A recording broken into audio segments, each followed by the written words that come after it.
Good morning again, everybody.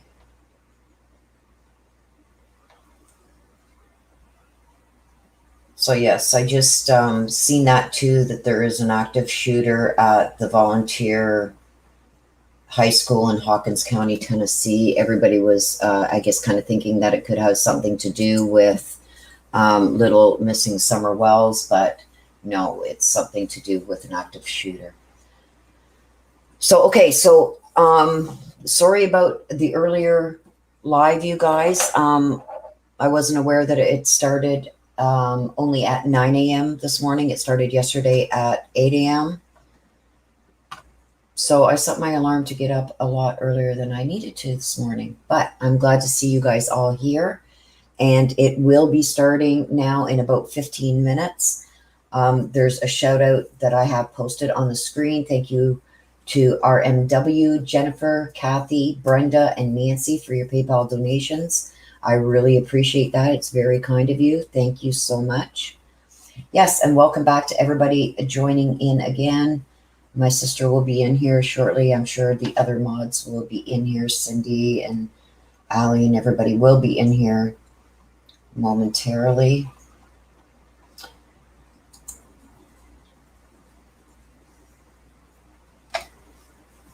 You guys are very welcome, and thank you, everybody. There's Rosie. Good morning, everybody.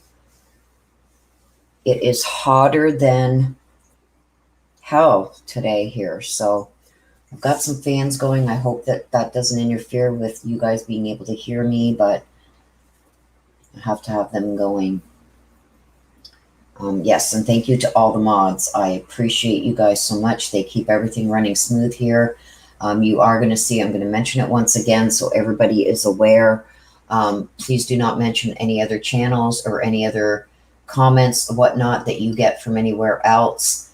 We are sticking to what I am posting and talking about today, just so we can keep on track. I am responsible for everything that goes onto my channel, so I just want to make sure that what's on here is what I have personally verified to be true. Okay, so I'm going to leave it at that. Hopefully I don't have to keep repeating it. I know it irritates some people, but I'm very sorry. If it gets out of hand, then people are just going to start being muted. I'm sorry about that, you guys, but we have to keep things verified here. So thank you, everybody, for joining in. There's my sister. Good morning, Daz. Yes, please hit that like button on your way in. I am not monetized. I do this for the victims. This today is all about Suzanne. So if you do feel you want to donate for my channel, you can do that through PayPal. It's not requested. It's not required. But if you feel you would like to, the mods will be putting that up throughout the morning. Also, we do have a petition that we have going on that we are going to be, I believe, handing over to Lauren Scharf to help maybe with the media to get this released, the arrest affidavit released. So if you haven't signed that, please let me know, and Des will throw up the link for that also.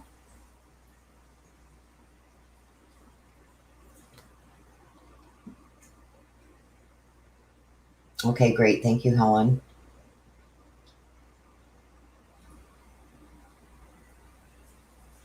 Okay, and there is the link Des just put up for the petition if you want to go over there and sign it. It will probably be within the next couple days that we send that over somehow to Lauren Scharf. Good morning, everybody.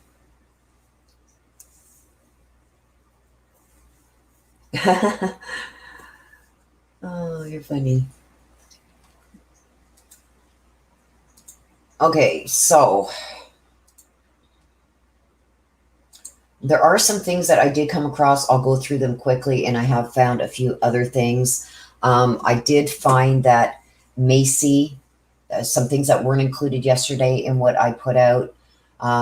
Yes, please hit that like button to let everybody know, because everybody doesn't get the notifications. So hitting that like button, like I said, I'm not monetized, so I don't make nothing off of this. This is all for Suzanne. So all I do ask is please hit that like button. It's free for you to do. That would be my only request from you. So I've come across that apparently Macy, which is Suzanne Morphew's youngest daughter, had encouraged Suzanne to file for a divorce and get a restraining order against Barry. I also found out that in one of the tweets that I didn't see yesterday is that Suzanne had told her friend Sheila that she was scared to be alone with Barry. Also, Barry has refused to be interviewed by any law enforcement since his arrest. The judge is also going to be making a ruling regarding setting bond, if that is going to happen. That will happen on August 24th. That's when he's going to be making his decision on whether he's going to set bond for Barry or not. The gentleman that Suzanne was having the affair with, Jeff, apparently his daughter and brother both knew about the affair. He also stated that he didn't know if he should take Suzanne seriously about the things that she was saying regarding a relationship with him and that, because Suzanne did also mention that she would not be able to do anything along those lines, like starting a relationship while she was still with Barry. So that's some of the other things. And also that she did date Jeff previously when she was very young, just starting high school. And it was a very brief date that they did do. Thank you, Zued. So that's a few things that I did miss yesterday. So I've got 5 or 6 open now that I'm going to be jumping between. So please be patient with me. Let me start checking all over what I've got open here to see if anybody has done any updates yet.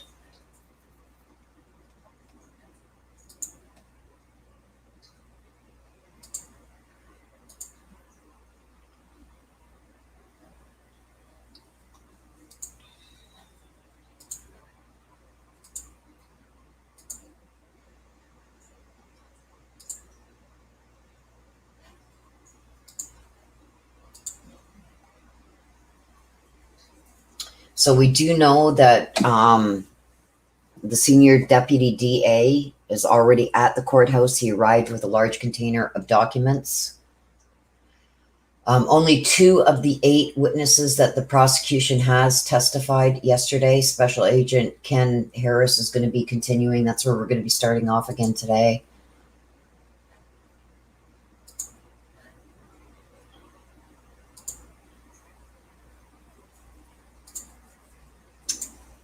And there's only one that I have out of the 6 that I am following.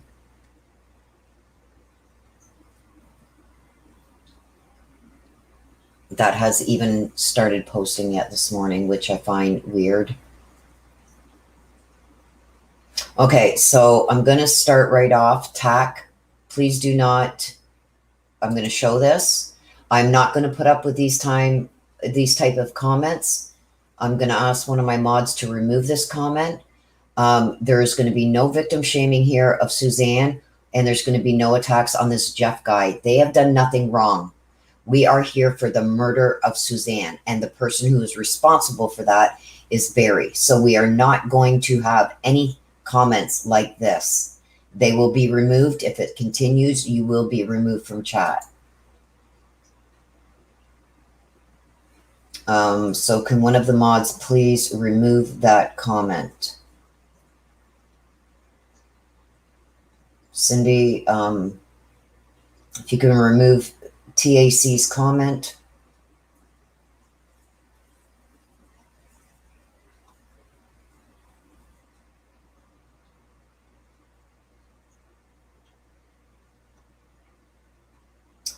If you can't, Cindy, just above where you posted about the channel, there's somebody who posted TAC. Can you remove that?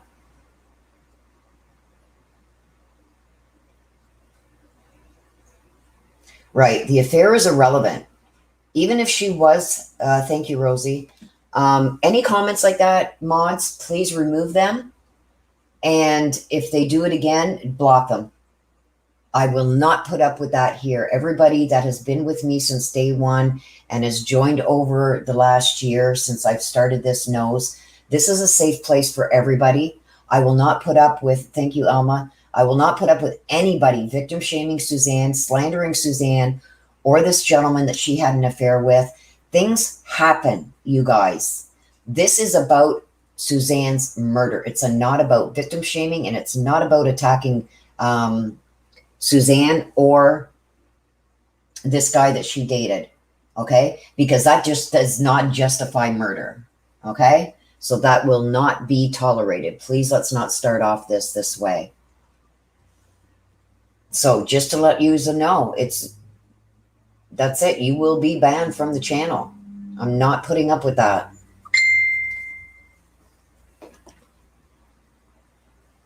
Yes, please be respectful.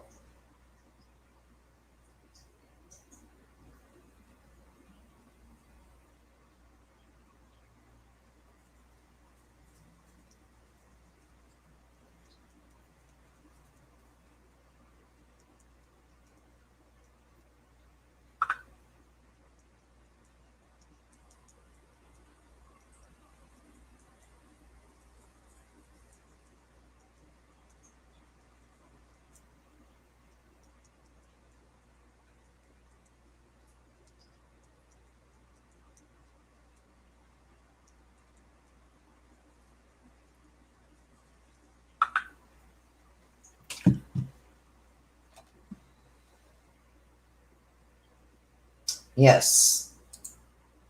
Chatty Carrie. Suzanne's not here to defend herself, and neither is Jeff. So it's out of the question. Do not do it. I will not put up with it. Yes, Barry is the accused, no one else. Well, thank you, Nana.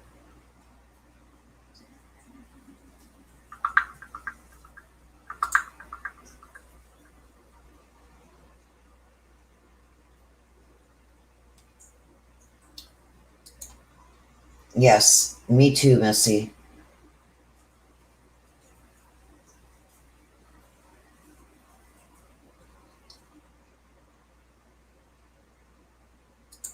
Oh, thank you, J.E. Everett. Thank you so much. Yeah, you want to say what you want about the accused, but I'm not going to. Hello, Megan. Good morning, everybody. I'm sorry I can't welcome each and every one of you by name. We've got over 400 people in here now. I'm sure that will grow. Please hit that like button on your way in. I appreciate it. Like I said, I don't ask for super chats or anything like that. All I ask is you hit that like button on your way in. It also boosts the algorithm, so it lets other people know that we are live and we are covering this morning. Okay, so let me go through my...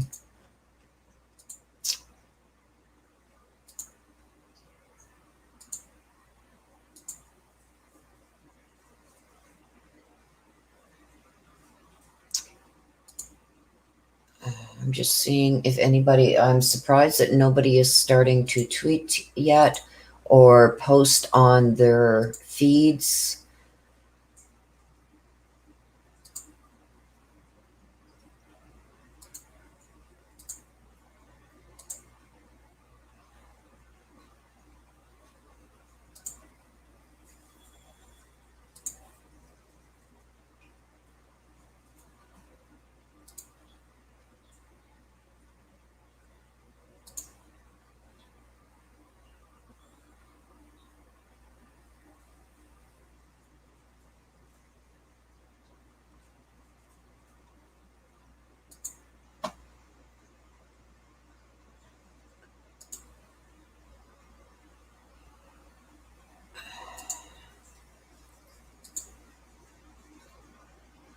Yesterday being the first day, you guys, we got a lot of the feeds that I'm following. I'm following some on Twitter. I'm following some on Patreon. I'm following some on Reddit. So I've got quite a few. Actually, I got 7 open now that I am following. Let's see how that works this morning. I'm sure if there's one or two that aren't posting a lot, I will probably drop them, just so I can keep everything straight here. It's a lot of work jumping back and forth. I got another monitor set up again this morning. Whew. So it's hard sometimes for me to keep things straight of where I was. But it doesn't look like anybody is tweeting. The last one that I've got from over there is that the senior deputy DA has arrived with a container full of documents. So they are arrived at the courtroom.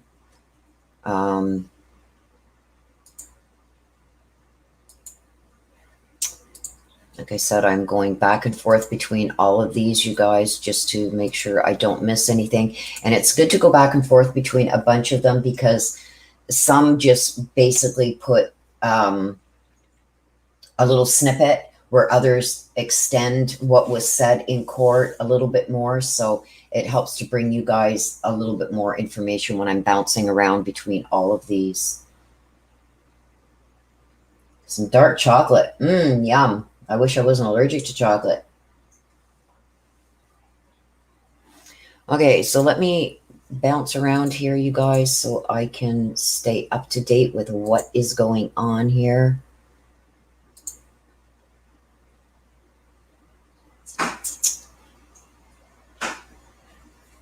Like I said, most of them have not even started posting yet.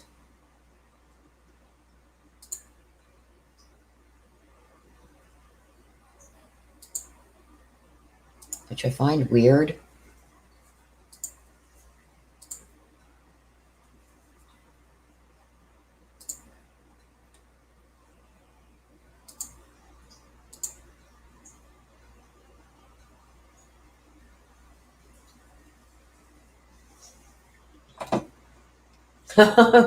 Pop Rock says, leftover Easter bunny, poor bunny.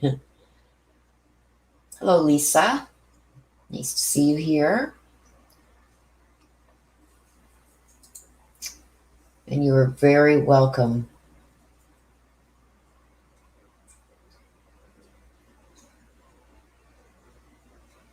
Matthew King says, I don't think the hearing starts until 11 a.m. Mountain Time.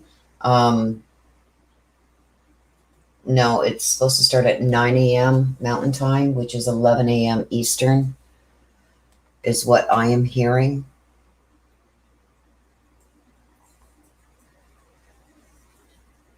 Yeah.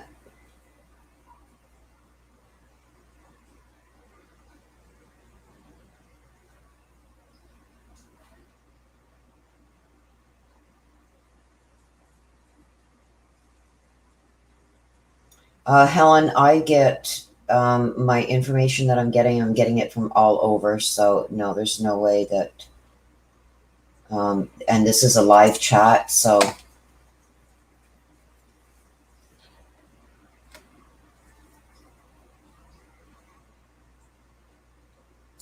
yes, thank you.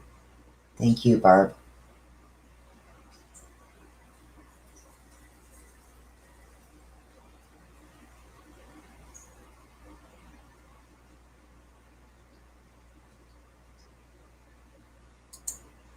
Thank you, Miss Mala.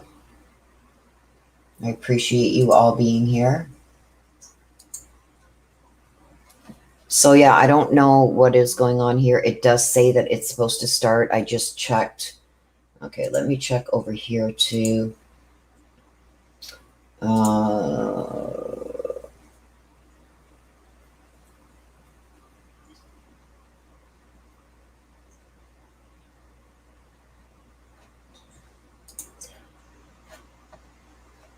I can't see anything right now, you guys. I'm just going to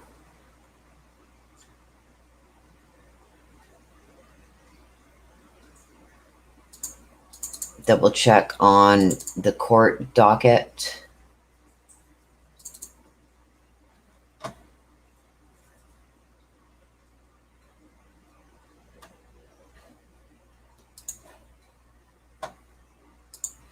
Yeah, it's supposed to start at 9 a.m. That's what it's listed here on the court docket. It's listed for 9 a.m., which is 11 a.m. Eastern. So unless they have pushed it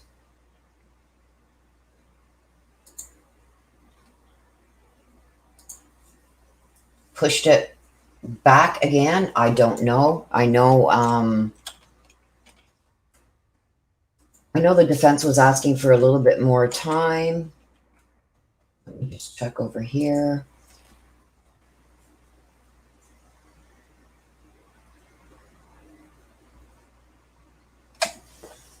Okay, so it's set. Sorry, you guys, it is set for 9:30.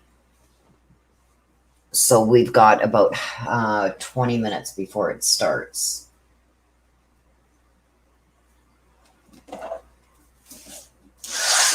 They've got 9:30 here.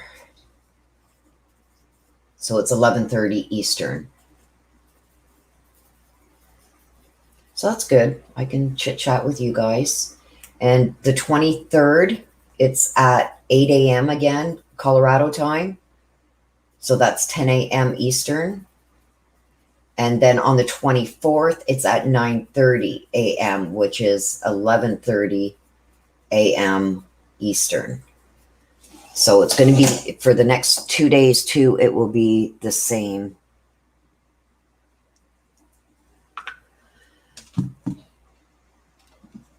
Okay, so let me get back out of this so I can see you guys. So there you go. We're a little bit early so we can chat. Yes, it is going to be another wild day.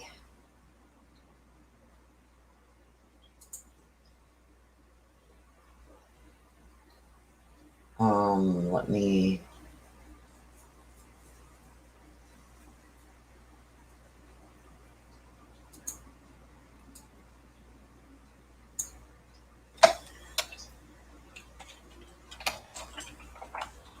see if I can do this.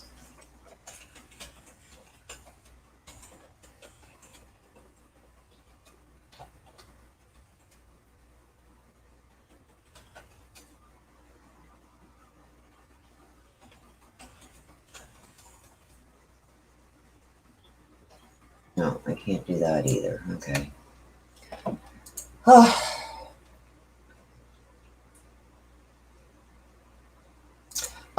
Amber says, I hope they talk more about Barry and his past instead of trying to blame Suzanne for wanting out of her marriage. The thing is, Amber, they have to start at the beginning. So that's what they're doing. I know it's getting a little monotonous, having to hear, things about high school and this and that, but they're setting the legwork for what's coming. They have to start at the beginning. This is the prosecution giving their side right now. I believe that the 23rd and 24th is when we are going to hear the defense.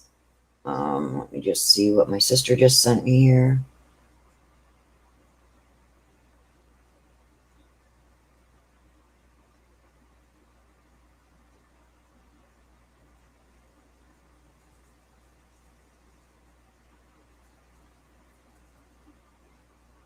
I don't know why you sent me that.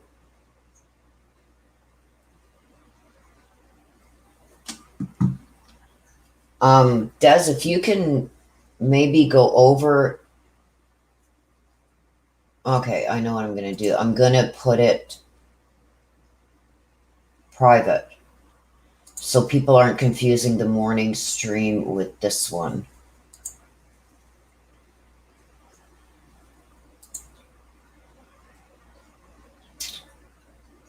Okay, so this one is going to go.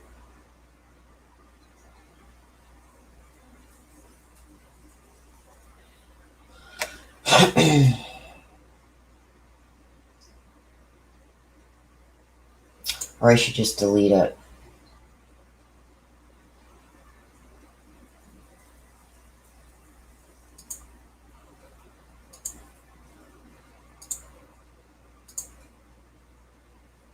Okay.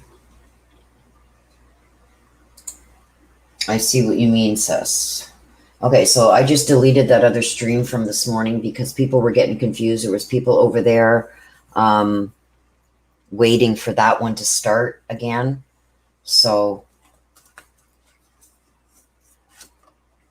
I just deleted it.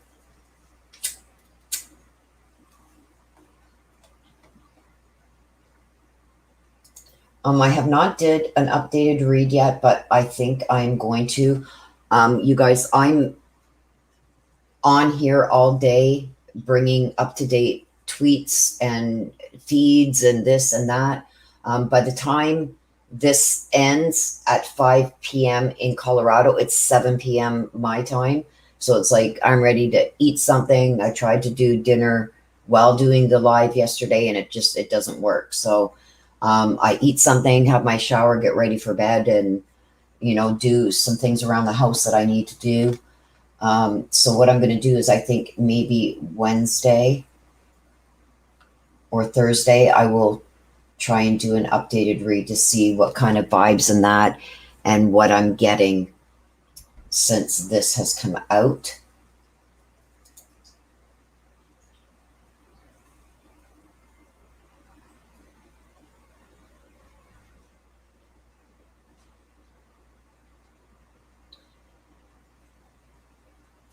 Well, thank you, Shannon.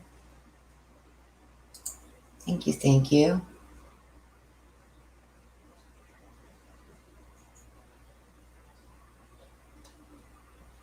Right? I agree, Amber. But also what that does is it takes away all the reasons that the judge had for... Hang on a sec, guys. I got another...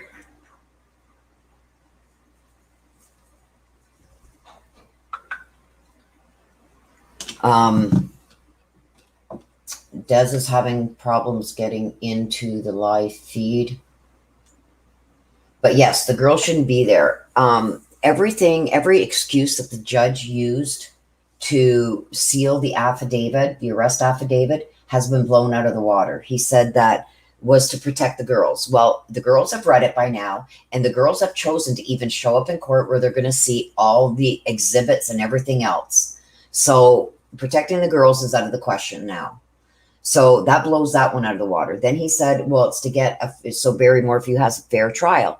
Well, it's out in the media anyway. You're allowing the media in and to put out what's going on in the courtroom and letting the news report on it. There's no ban on anything that's said in the courtroom. So that blows that out of the water. So there's no way that this affidavit now should not be released immediately. There's no excuse for it now. So I'm anxious to hear what's going to be said about that via media. Also with the Zoom camera or WebEx, he said it's too distracted, this and that, but he's still using it to send it over to the overflow room. So that blows that out of the water. There's no reason why it shouldn't be on WebEx, and there's no reason why the arrest affidavit remains sealed. I think there's a lot of funny crap going on here that people have caught on to and people are getting fed up with regarding this judge. Sorry, guys, I am really behind in the chat.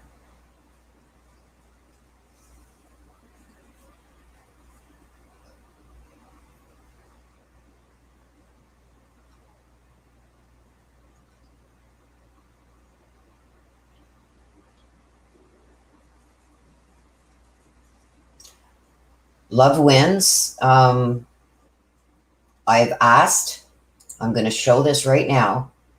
I have asked that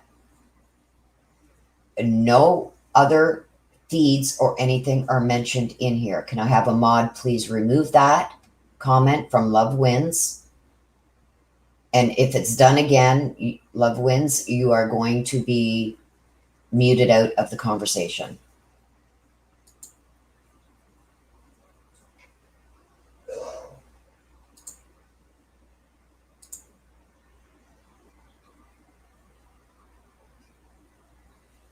Okay, I'm going to say it again. If anybody posts about any other feeds or anything else, you are going to be banned from chat.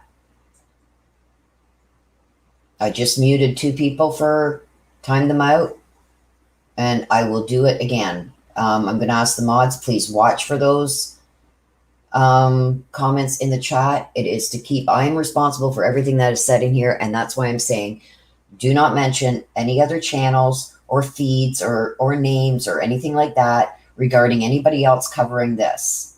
What I put in here is going to be what I can verify and what I can verify by seeing it from a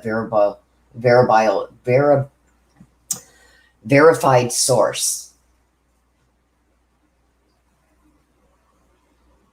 I do not want to start putting stuff out there where we are going to end up getting a ban on what's being released from the courtroom. I'm not going to be part of that. So this is why I am so adamant about do not do that in here.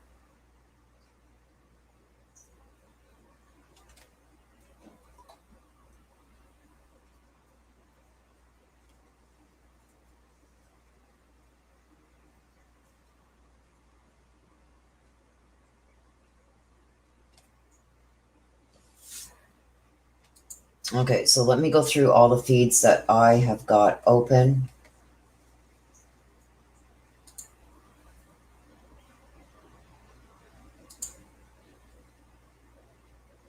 Okay, so the judge is now in the courtroom. Ken Harris is taking the stand again. And it's Barry's lawyers that are going to be cross-examining him again today.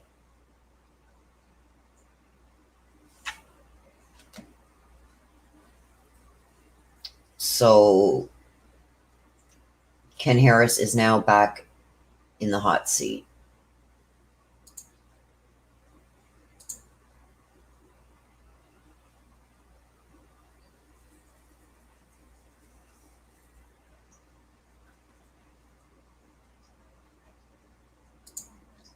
And like I said, guys, I'm going to ask my mods to please keep a good eye on the chat and remove any of those comments as it is starting. And I've got about 7 different feeds up. There she is. Thank you, sis. I just had to time out a couple people for mentioning other feeds and stuff. If you can get the mods, please, Des, to keep an eye out for that and remove them right away. If it continues, just block them. Okay, so here we go.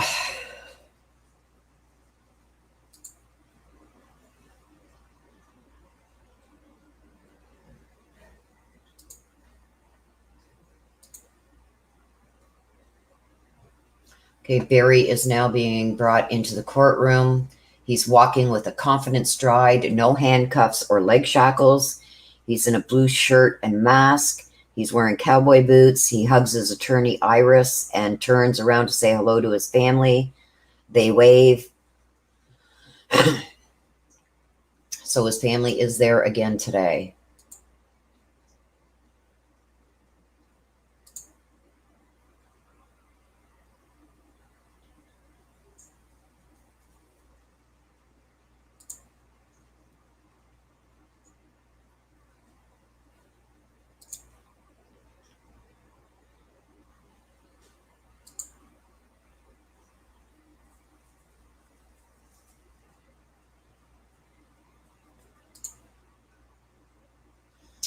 Okay, they're asking questions about Sheila Oliver again and Suzanne Morphew's text messages from 2019 and 2020.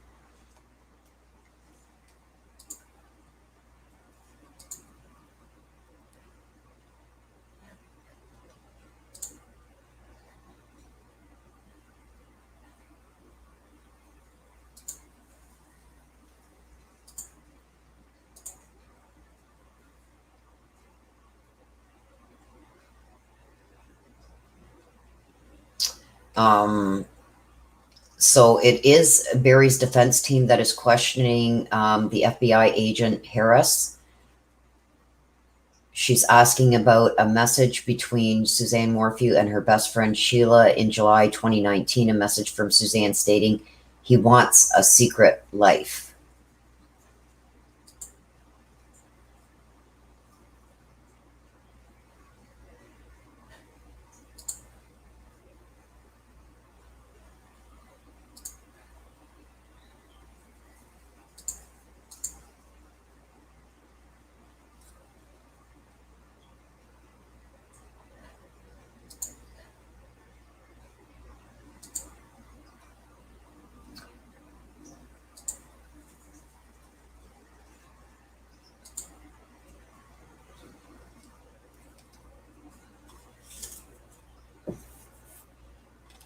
And we are not going to be bashing Suzanne Morphew or Jeff in this chat either.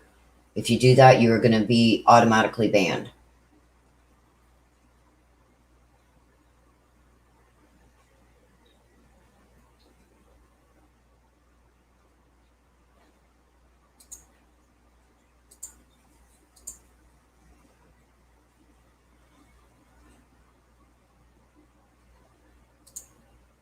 Give me a minute, you guys, and I will try and slow the chat.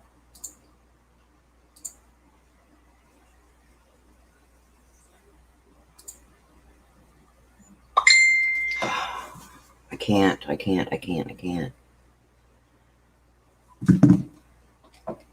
Just give me a minute, and I'm going to try and slow the chat. I just got to check all these and see what's come up.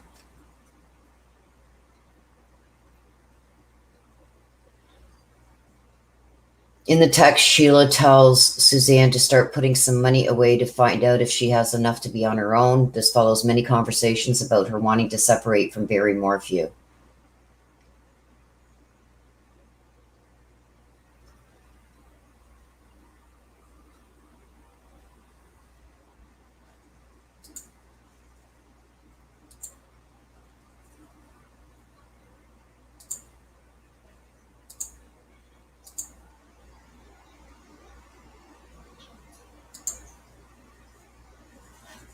Okay, so I'm going to just check out one more tweet here first, and then I will go and slow chat. Okay, so Attorney Eaton is speaking to Agent Harris about Barry Morphew's safe in the garage.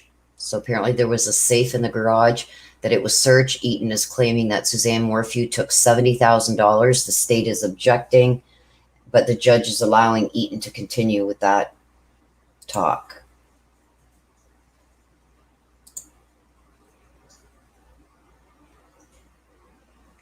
They said that Barry and Suzanne paid cash for a lot of things. The safe was seized as part of the search warrant, and $70,000 was apparently missing.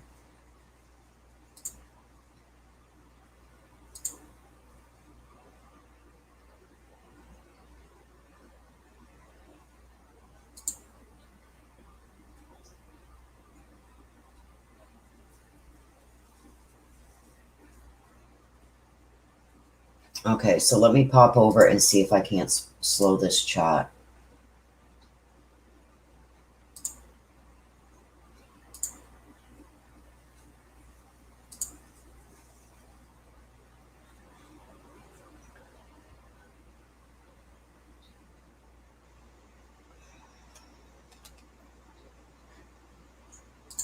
Just give me a second, you guys. I'm trying to...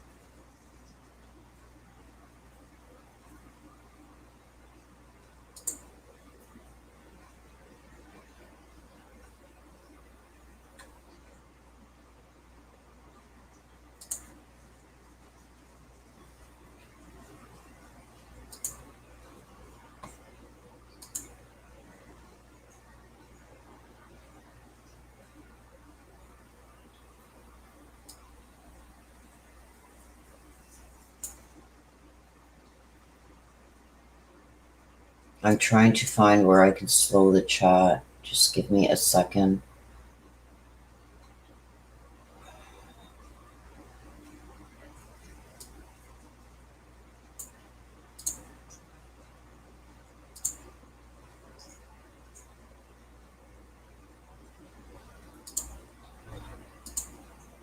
Okay, I have slowed chat, you guys.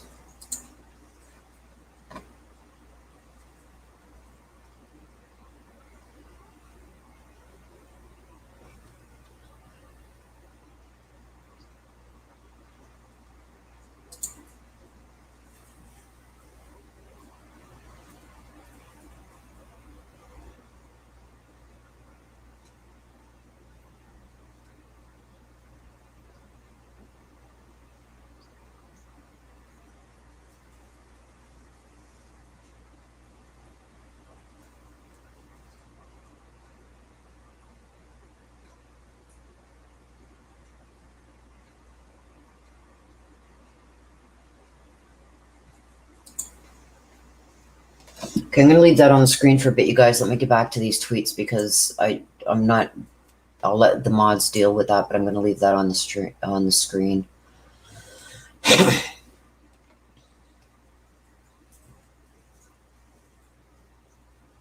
Okay, so Agent Harris said that Suzanne Morphew would use Find My Phone app and track Barry Morphew. He would sometimes put his phone on airplane mode to avoid this.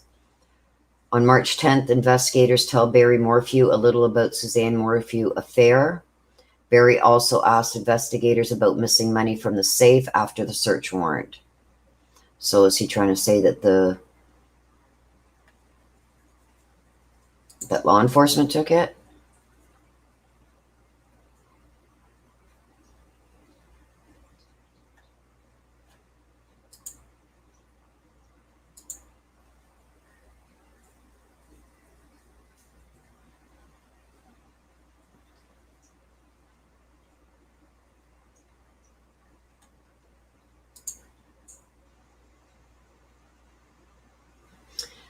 Eaton said Barry and Suzanne paid cash for a lot of things.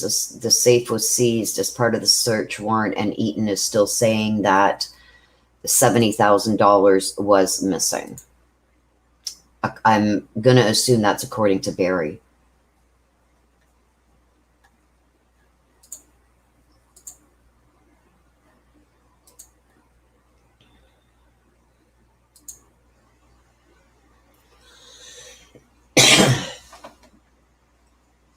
Harris is saying that during their investigation, it came out that Suzanne Morphew would use Find My Phone to track Barry.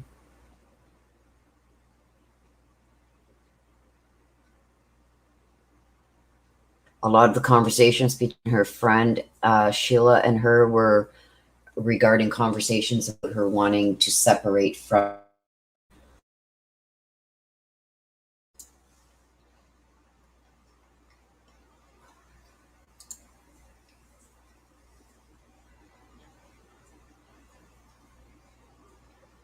Sorry, you guys, if I'm not answering some stuff in chat right now. Once this slows down a bit, I will go through chat and try and answer anything that you guys are giving. Again, there was a lot of talk. Suzanne saying that Barry wanted this secret life.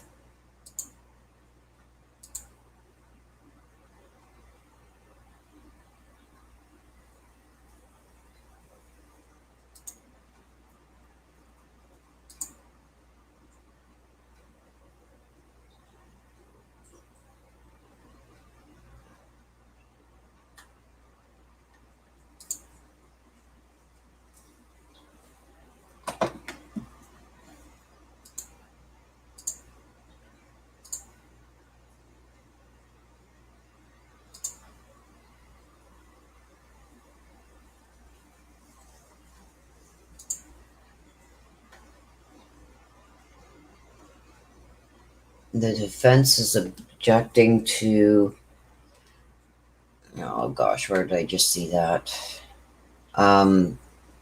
Actually, the prosecution objected to something that the defense team wanted to bring in, but the judge is allowing it yet again.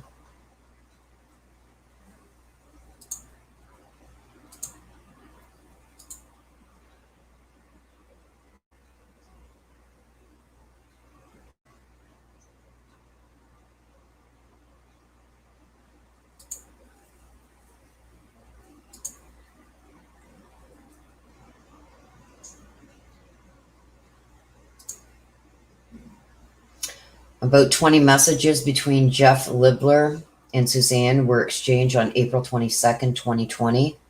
Agent Harris is asking for his binder that has all the text messages for reference. These specific messages were not spoken about yesterday.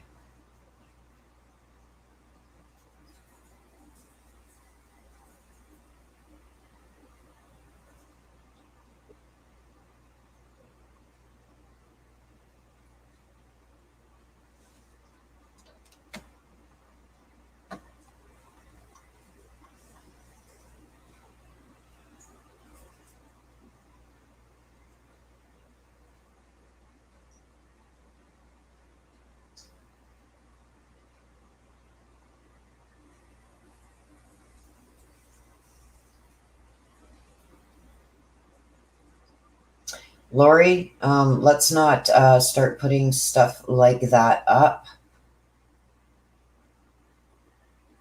I'm not putting up with, you're attacking Jeff, and that's not going to be tolerated. Like, I'm not going to listen to that. Hello, Jennifer, Kim, Sherry, Bella, Cindy, thank you.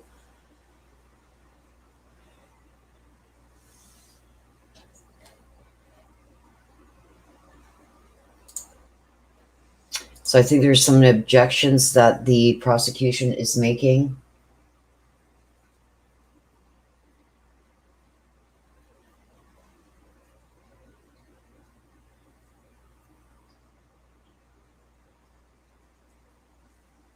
Hello, Simka, enjoy. Hello.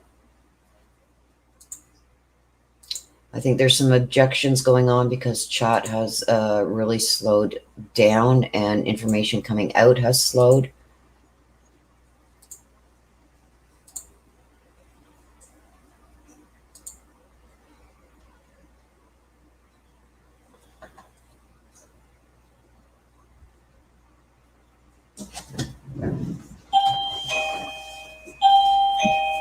Give me a second, guys. My door. Hi, thank you.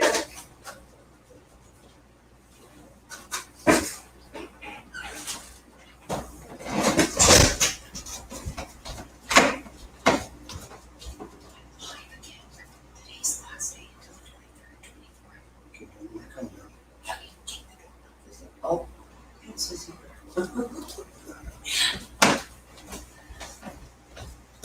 Okay, sorry about that, you guys.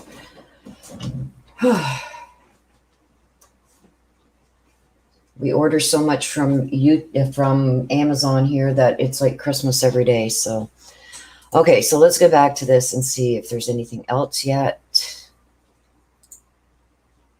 Okay, a text message between Jeff and Suzanne the morning of April 21st. Eaton had the date wrong. Okay, so that's what they were discussing. Apparently, she had the date wrong. The text message said, I want to be with you. I can only be me with you. I love you. I need you. So those are messages between, I don't know who was saying what. It's not telling me here, but those are messages between Jeff and Suzanne. Now, I do know that there was messages that were talked about yesterday that Suzanne did say that she couldn't get into a full-blown relationship with him because she was with Barry. So that could be, you know, one of the reasons why she was pushing for this separation divorce. And that could have been the icing on the cake.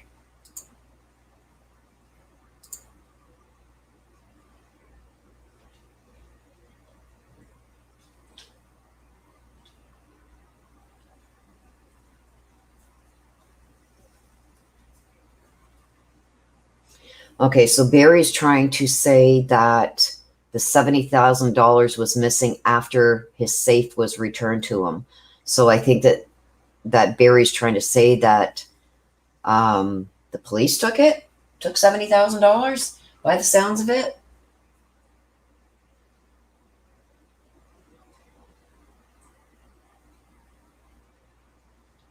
That's what it's looking like.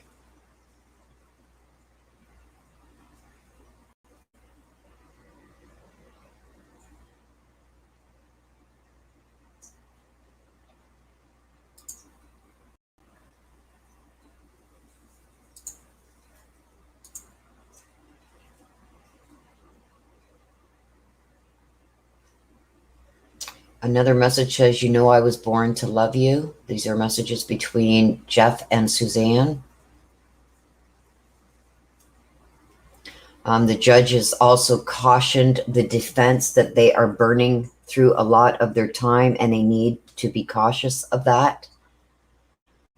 We know yesterday the defense was arguing because they wanted more time to question the last officer that was on the stand, and the judge denied it. So he is cautioning the defense again that they're burning through a lot of their time and that they need to be cautious of it.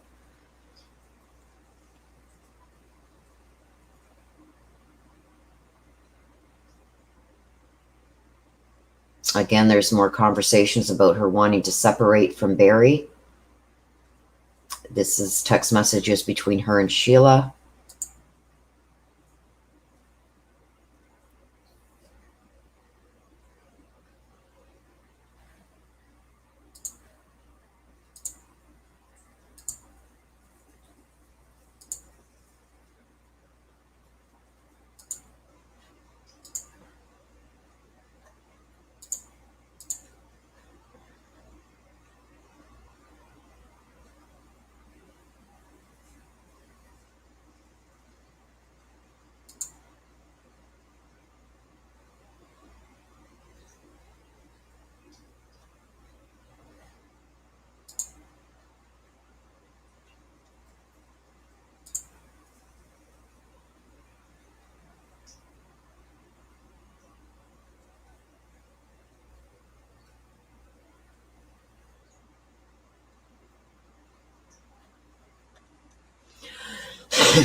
I'm going to slow down again, you guys.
I agree, Blue Topaz. I'm just going to take a look at some of the comments here because the information coming out from the 6-7 feeds I'm watching has slowed right down. So I think there could be some arguing going on between the prosecution and defense here.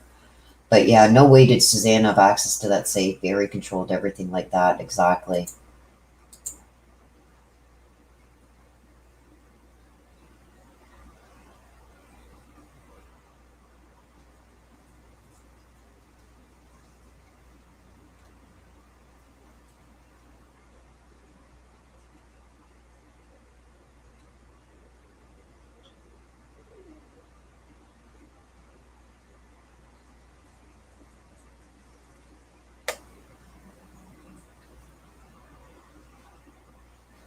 Okay, so Attorney Eaton, which is Barry's, and this is everything that is going on right now, you guys, I'm going to let you know, is Barry's attorneys who are cross-examining the FBI officer here.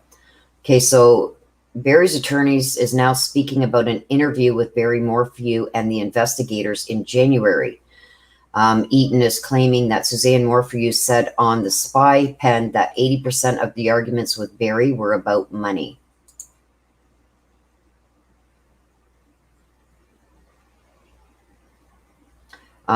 Eaton is also bringing up an argument that allegedly happened on May 6th, so just days before Suzanne went missing, where Barry Morphew said to her, "I'm not having an affair. I would never cheat on you." So I'm assuming that that was caught on the spy pen.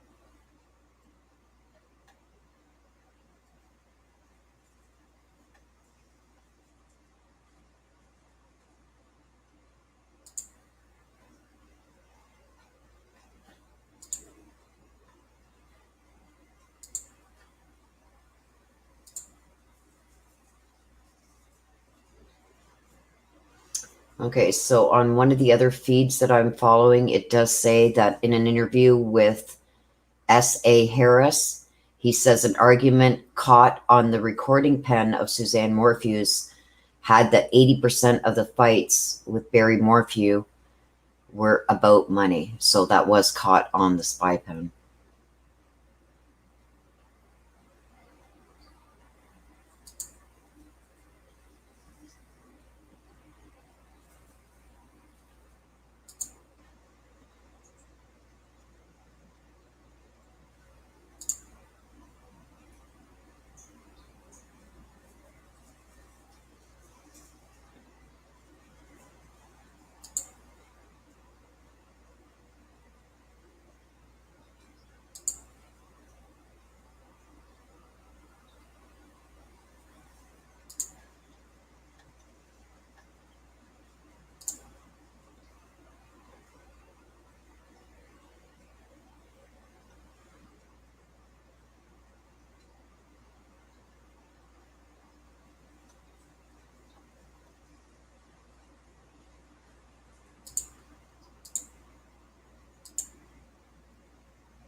Sorry, guys, it's a lot here to keep jumping through all these feeds that I have up here between Reddit and Patreon and everything. I'm trying to get all the information out that is coming out. Some of it is duplicated on the different feeds.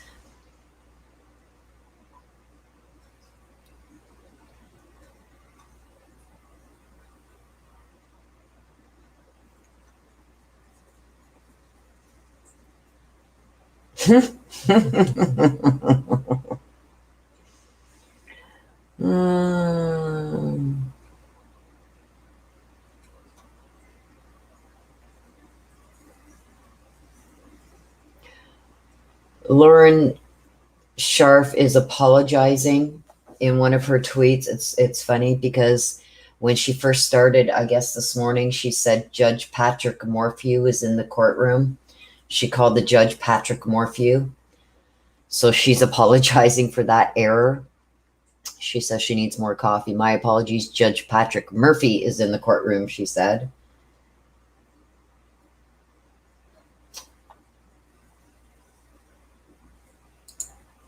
Pop Rock says, Willow, did you just get a spy pen from Amazon? No. Why? Why would you ask? No, why would I get a spy pen? I'm staying single. That way I don't got to deal with any of this. Oh, well, welcome, Kim. It has slowed down a bit again, so I'm going to go to my chat.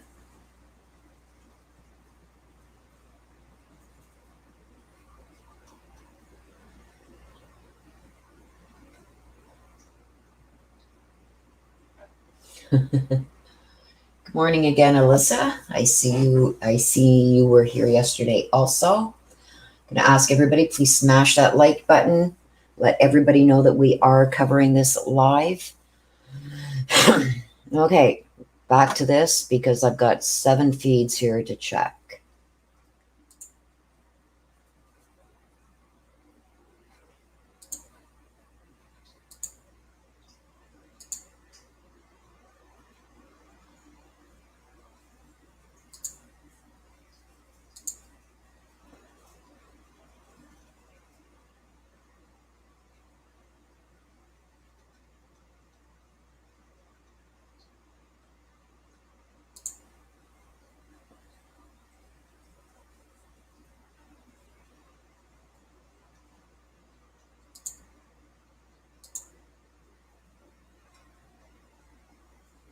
Okay, so the defense is now asking FBI agent Harris about what Suzanne and Barry Morphew grown daughters knew about their marriage. Both girls said their parents argued. Macy was asked about her dad being physically abusive, and she allegedly told investigators she couldn't see him being abusive. But we do know that there is a text message or some kind of information that was given that Macy had been encouraging her mother to get a divorce and file a restraining order.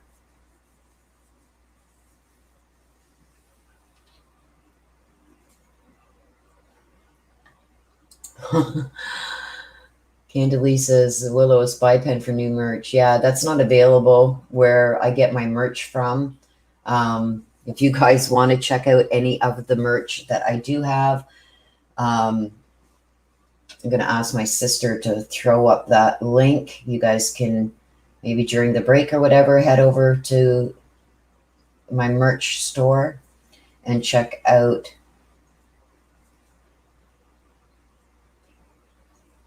what I have over there.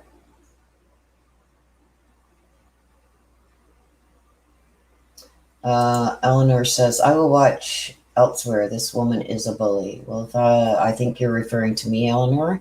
I'm far from being a bully, but to each their own. The door swings both ways. Feel free to go watch somewhere else, and thank you for your comment.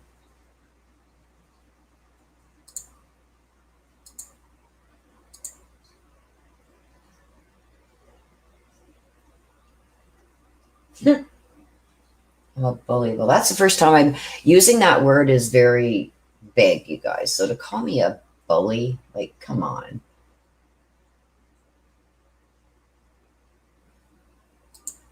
Thank you, Amber. Thank you, everybody.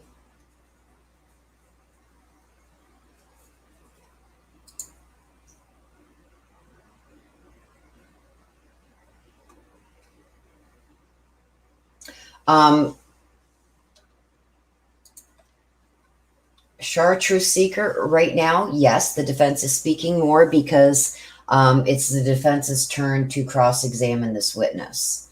So right now, the prosecution can't say nothing but object. If there's something the defense says that they don't like or question, you know, what the defense is trying to bring in. So yes, you're only going to be hearing the defense questioning because it is their turn to question. They take turns on each witness.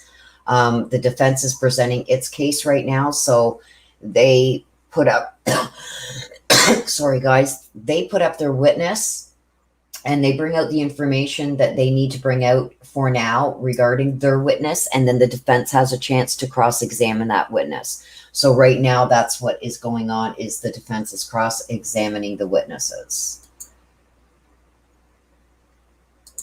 Oh, thank you, Mary. You're so sweet. To each their own. She might be having a bad day, but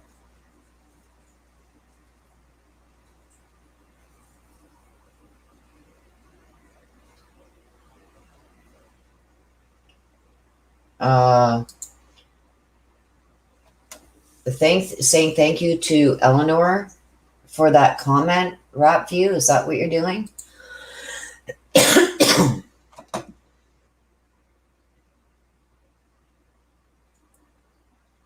Because if you think I'm a bully too, it's pretty harsh words.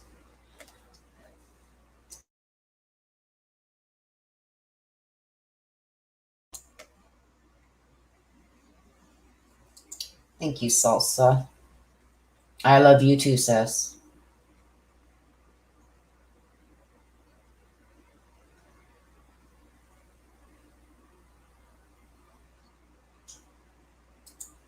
Yes, and that's exactly what I'm trying to do. So please, if you don't like it, no need to leave a comment.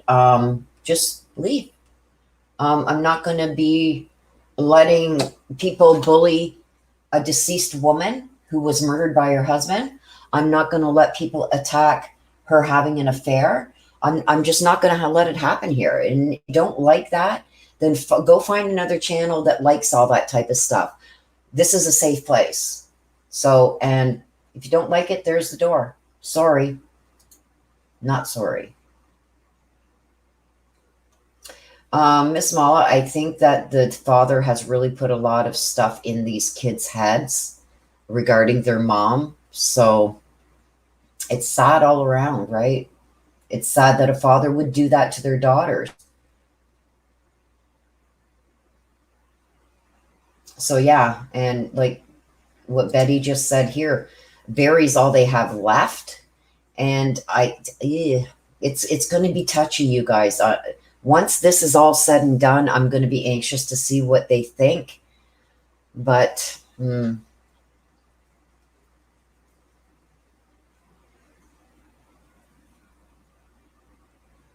very welcome, Chartreuse Seeker. That's so yeah. I just wanted to let you know that that's why the defense is pretty much dominating right now. It's because they are cross-examining. So okay, so let's go back, and I'm going to go through all these again and see if there's anything new. Okay. So on May 6th, there was a text message from Suzanne to Barry that said, "I'm done. I could care less about what you've been up to for years. We need to figure this out civilly." Agent Harris said Mallory was spoken to early on in the investigation, but after that, not able to speak with her. But she said that they never spoke of divorce. But there is a text to Barry from Suzanne saying, "I'm done. I could care less about what you've been up to for years. We need to figure this out civilly." So Suzanne was trying to figure things out civilly. Attorney Eaton is asking Agent Harris about what Miles Harvey had told investigators about Barry Morphew and Suzanne Morphew's marriage, about it not being perfect. Miles said he was a workaholic and wasn't home enough. But he's saying that he never heard that Barry was physically abusive. So that's coming from Miles, whoever Miles is. Miles Harvey.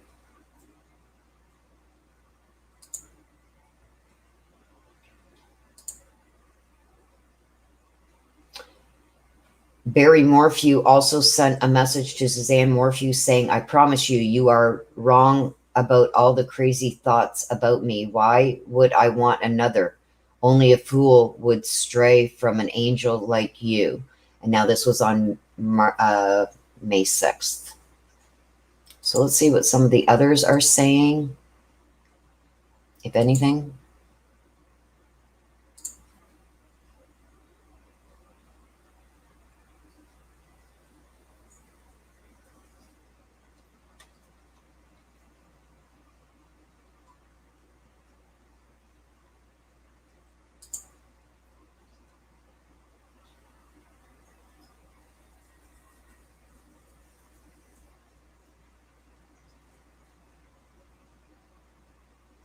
So apparently there are a lot of people from Dateline, CBS, Fox, and local newspaper, the Mountain Mail, and a few others that are here following this. So, I mean, the judge's reasoning for keeping the affidavit sealed so all the information wouldn't get out there so Barry could get a fair trial, with all those news outlets, especially the big ones like Dateline and stuff like that. I mean, I don't think at this point there's any reason to keep it sealed.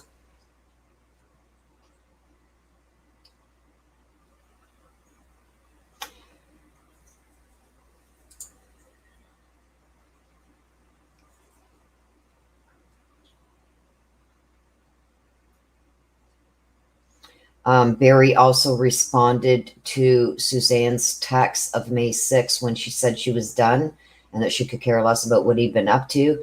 Barry had responded saying he loves her, and if she doesn't believe him, then she doesn't know him.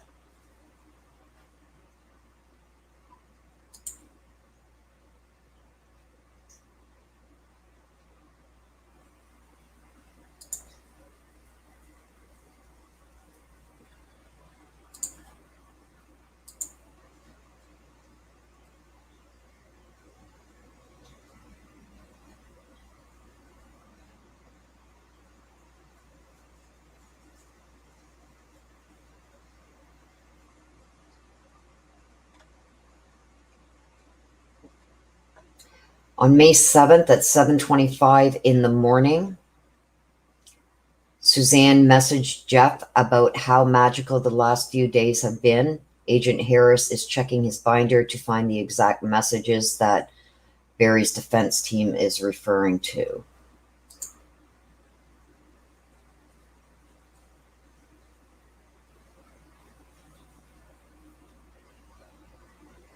On May 8th, Barry Morphew went and got pizza at Moonlight Pizza in Salida. While he was out, Suzanne Morphew sent a message on LinkedIn to Jeff saying that that Barry was gone for a bit.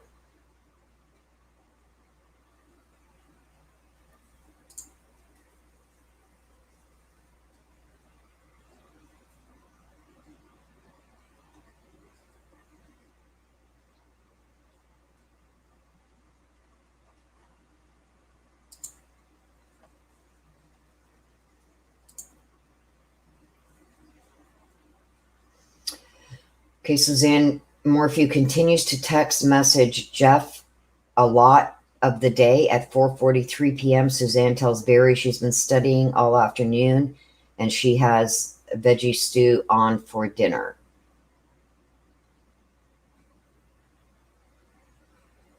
So that was on May 7th.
On May 9th, Suzanne tells Jeff that she had a fine night, got pizza, looked at homes, and talked about Arizona.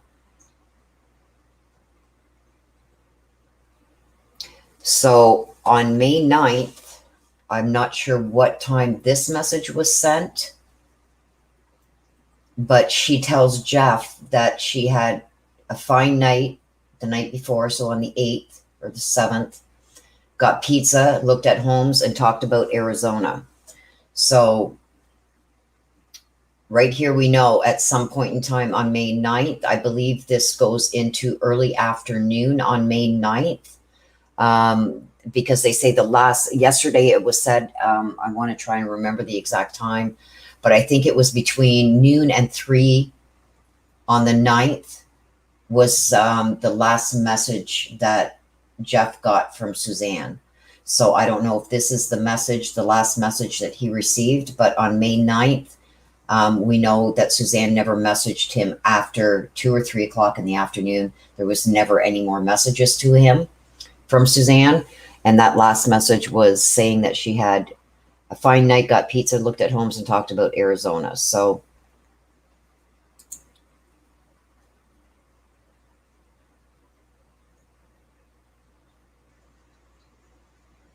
so Eaton now says, we're going to move off the pizza. On to the next topic, I guess. So she's getting a little snooty. Eaton is.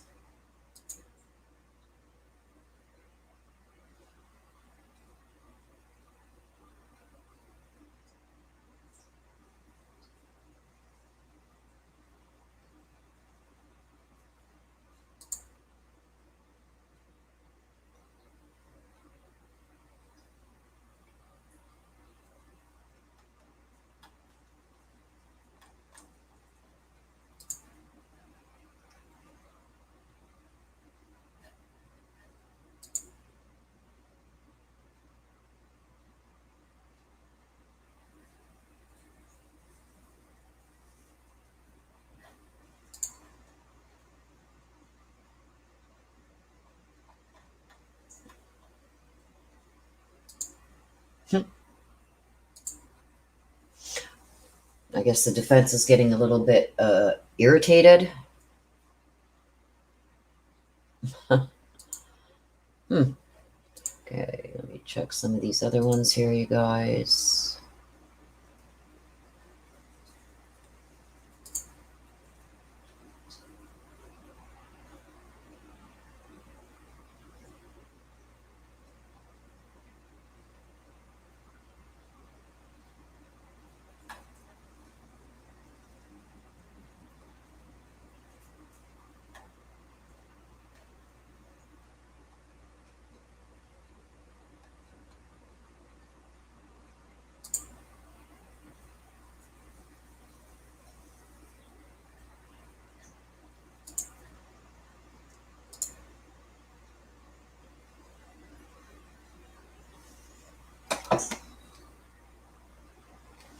Okay, so there's another text that they talked about to say that Suzanne Morphew, morning before she went missing, she allegedly messages Jeff telling him she had a fine night and looked at houses for sale. She follows up with, there's still talk about Arizona. So I don't know what that is all about.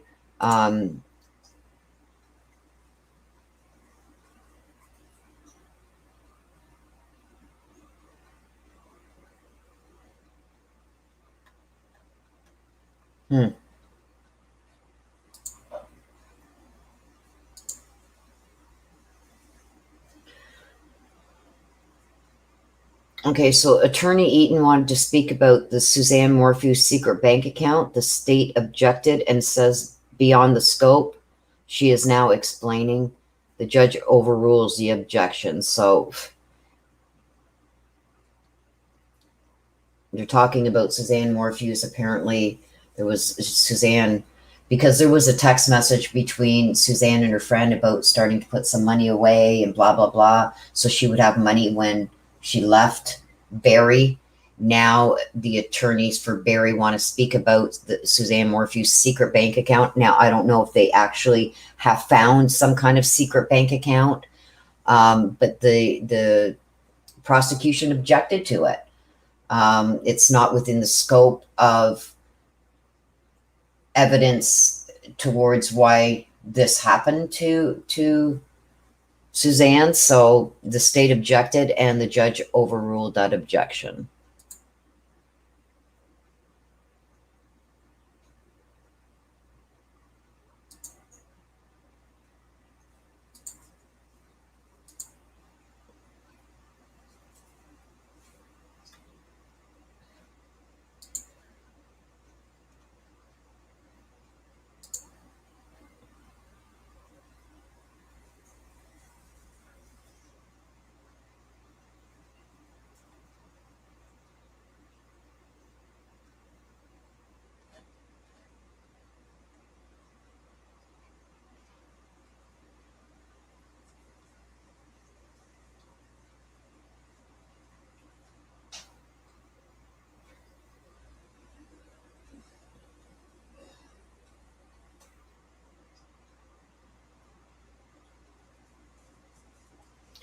The prosecution also brought up pages of screenshots and text messages when Suzanne was talking with Sheila or texting Sheila.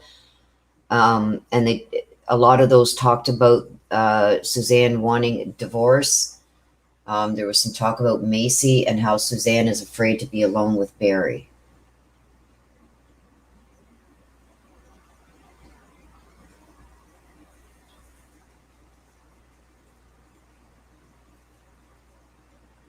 And it's funny because yesterday, when Eaton was objecting to a lot of what the prosecution was trying to bring in, the judge ruled in the defense's favor for all their objections. And one of them was screenshots of text between Suzanne and Sheila, who is Suzanne's best friend. Iris Eaton objected to a lot of the stuff that the prosecution wanted to bring in. excuse me, saying that the screenshots didn't indicate the timestamps, so she couldn't determine which order those messages were coming in.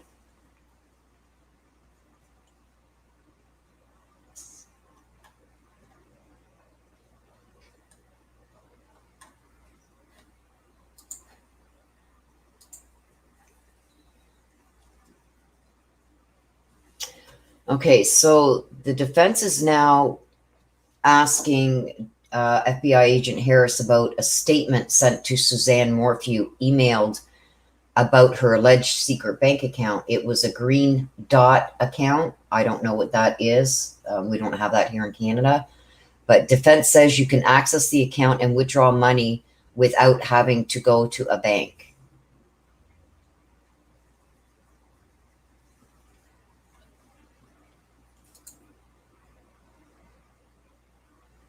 So the defense has wrapped up its cross-examination. So now Senior DA Jeff Lindsay is up for redirect. He starts off with asking about the defense, questioning him about the agents not being able to find any evidence that Barry Morphew was having an affair. But Lindsay says Barry was looking. So there was evidence that he was looking, but they just don't have any evidence that he actually hooked up with anybody. But they do have evidence that he was looking.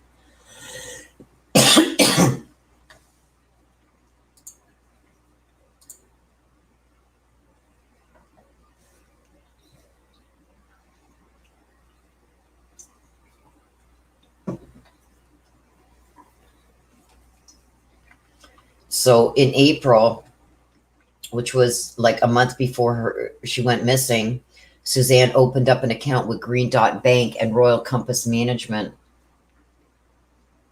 Eaton asked Agent Harris, had he looked into this, and he said he hadn't. The state is now asking Agent Harris more questions. And then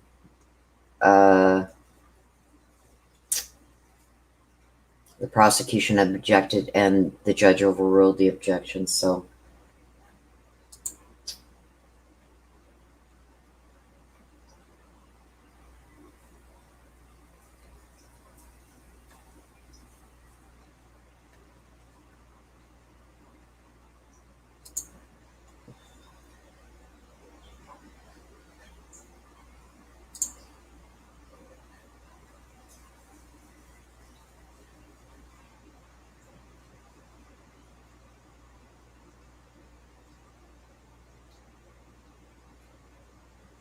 So the prosecution is redirection, which means they get the final say with this witness Harris.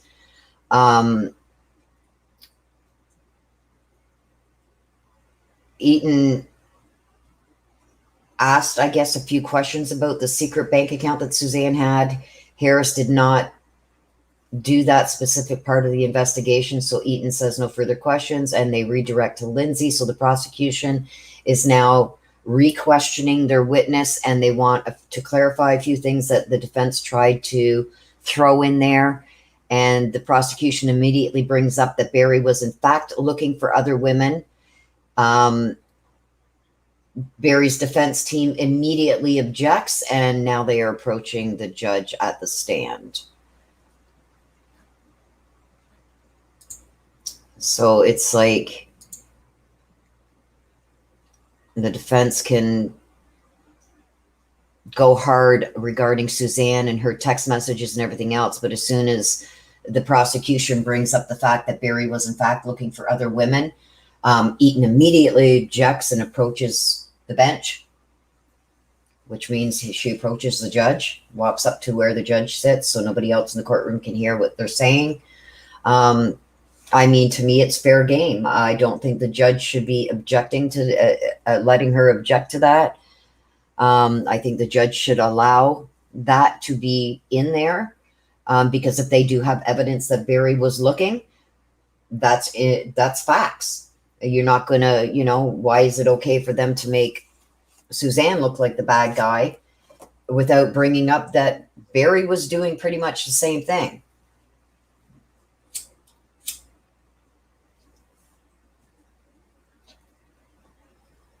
Okay, thank you for that, Andy.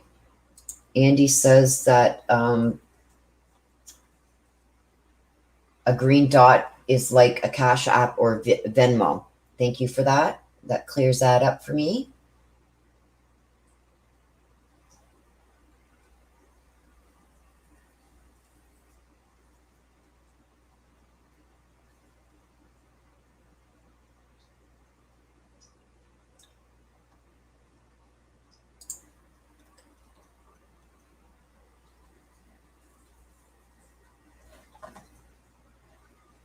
Let me see. I'm going to go and check all the other ones and see if there's any more information that they've put up regarding this.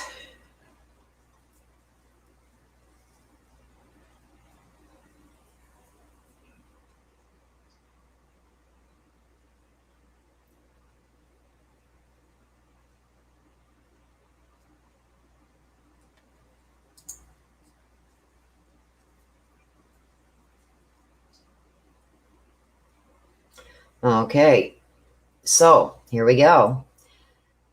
The FBI agent Harris says they looked through Barry Morphew's phone and it showed some dating websites and a search for Ashley Madison.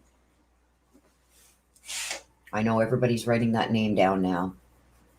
Ashley Madison. Defense objects and says that there was a shared iCloud account between the family, so it's not clear who made that search.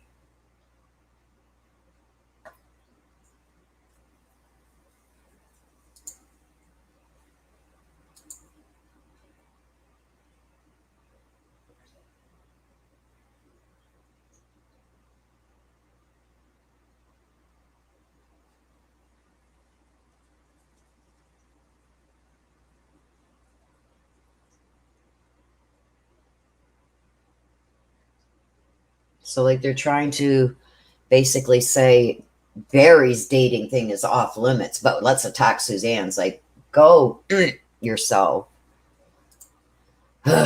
Sorry, guys. My rant is over.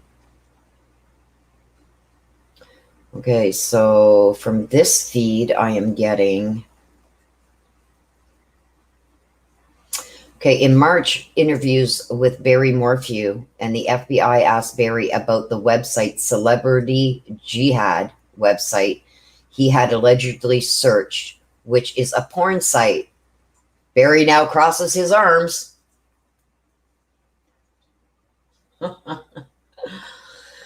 guess Barry didn't like that coming out. But the prosecution, I'm seeing, the way I am getting this is that the prosecution is throwing it back at the defense. Okay, you want to attack Suzanne the way you've attacked her? Let's go. It's on. So they said in March interviews with Barry Morphew, and the FBI asked Barry about the website, Celebrity Jihad website he had allegedly searched, which is a porn site. Barry sat up and crossed his arms like he's upset.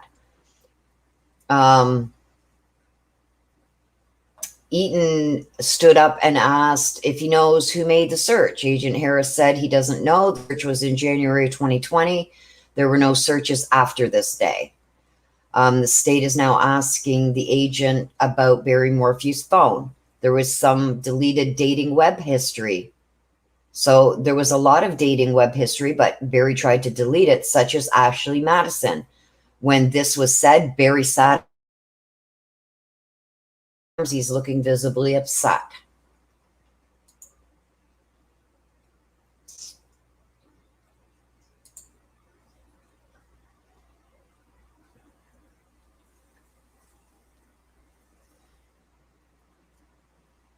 Celeb Jihad is a nude celebrity website with photos and videos brought to people daily by Islamic extremists, according to the website.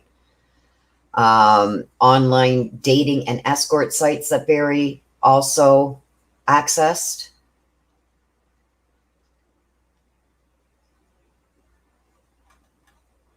Oops.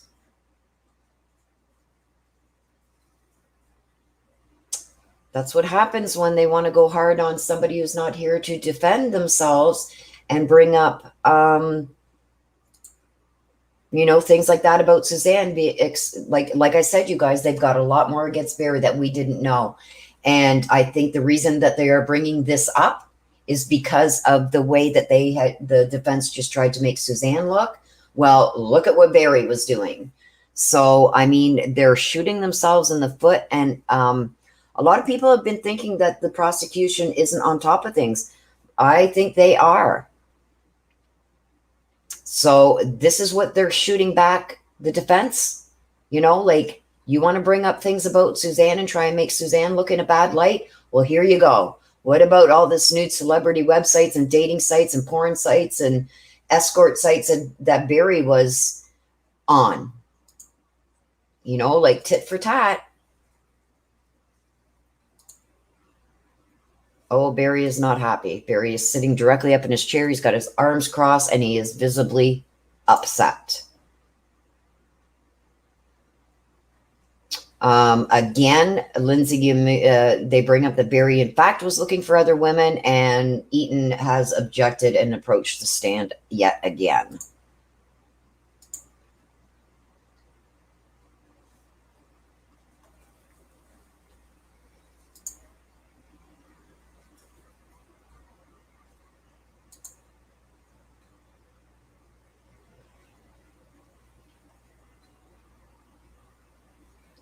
Another argument is ensuing right now as Lindsay, the prosecution, is bringing up a search on a pornographic website from Barry Morphew's iPhone account. So directly from Barry Morphew's iCloud account. Before getting any further, defense asks judge to approach the bench again. Reminder, the iCloud, this is Barry, okay, Barry's iCloud. Okay, what else is here? Hang on a sec. Barry's trying to say that iPhone, I keep saying iPhone, iCloud account is shared within the family. Well, if you're looking for pornograph girls, I don't think that was Suzanne or the girls, Barry. I don't know what the defense is thinking, trying to use this as an argument that apparently this iCloud account is shared between the family.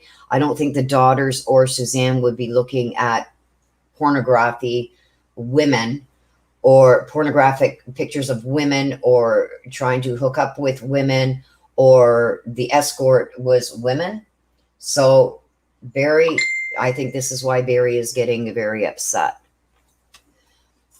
And my phone, I'm going to have to put on silent because it keeps going off. Oh.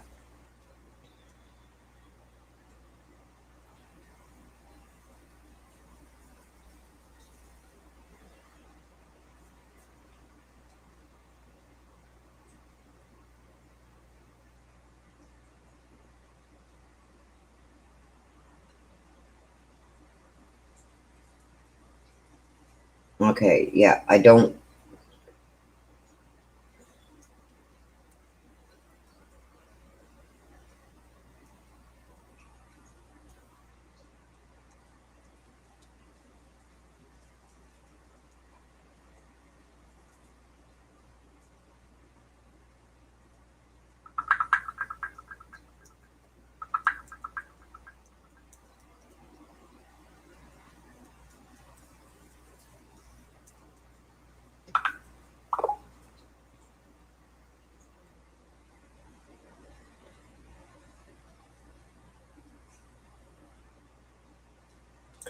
Okay, yeah, I'm sorry, guys. I didn't know if it was important or not. Okay, let me get back to this. Things look like they're heating up. There's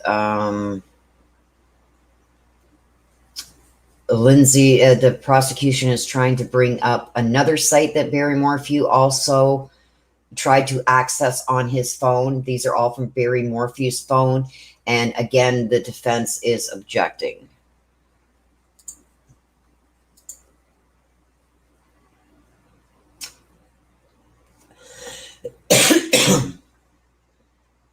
The prosecution is asking FBI Harris about Holly Wilson. Whoever Holly Wilson is, that's another name that Barry, I guess, was dealing with. Okay, so Agent Harris is being asked by the prosecution about Holly Wilson and a conversation she had with Barry Morphew. Barry was accusing Suzanne Morphew of sleeping with a man in a basement in November. He allegedly told Holly, if I find him, I will shoot his balls off and shove them down his throat.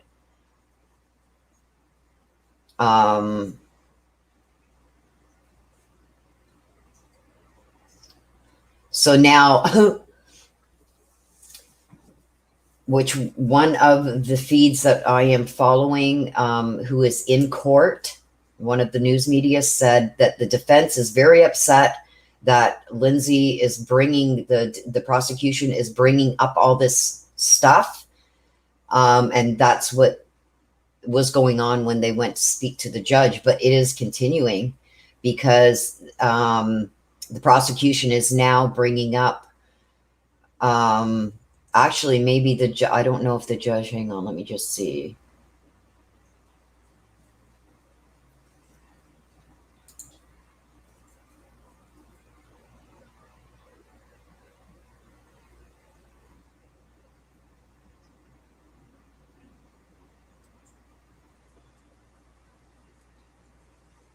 Okay, so when the prosecution brought up that the Celeb Jihad is a nude celebrity website with photos and videos brought to people daily by Islamic extremists, according to their website, the defense, that's what they got upset about again.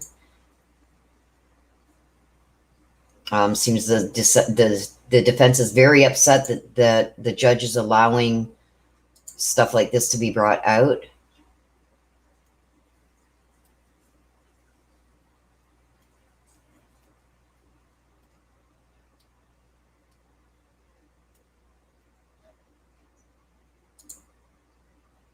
Okay, so let's get back to this.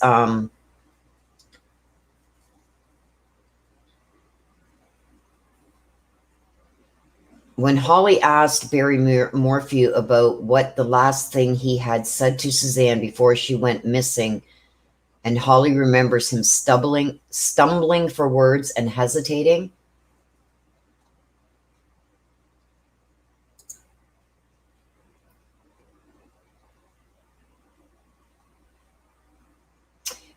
And that conversation she had, this Holly Wilson, when she asked Barry Morphew about what the last thing he said to Suzanne before she went missing, that conversation was on November 6th, and Holly remembers him stumbling for his words and hesitating.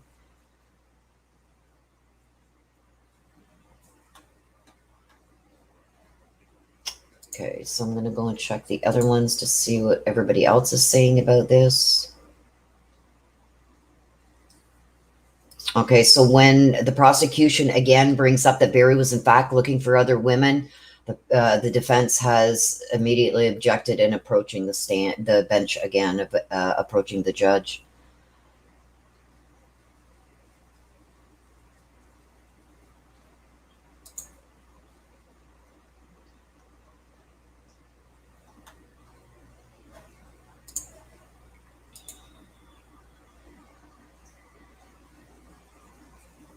Okay, so Barry Morphew allegedly hired a retired FBI agent to look into the disappearance of Suzanne Morphew. FBI agent Harris says Barry said at some point the former agent said Suzanne was in some dude's basement and Barry was going to go after him.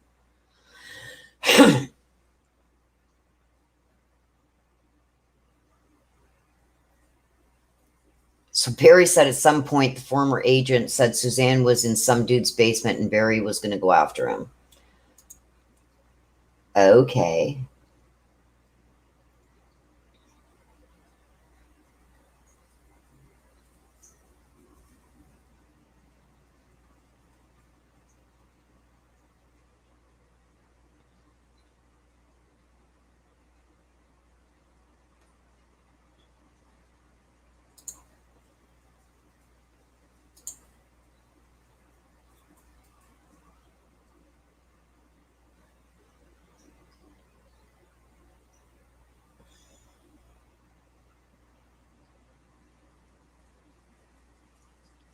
Okay, so when FBI agent Harris is being asked about Holly Wilson, and this is the prosecution asking the agent about Holly Wilson, and a conversation she had with Barry Morphew. Barry was accusing Suzanne Morphew of sleeping with a man in a basement in November.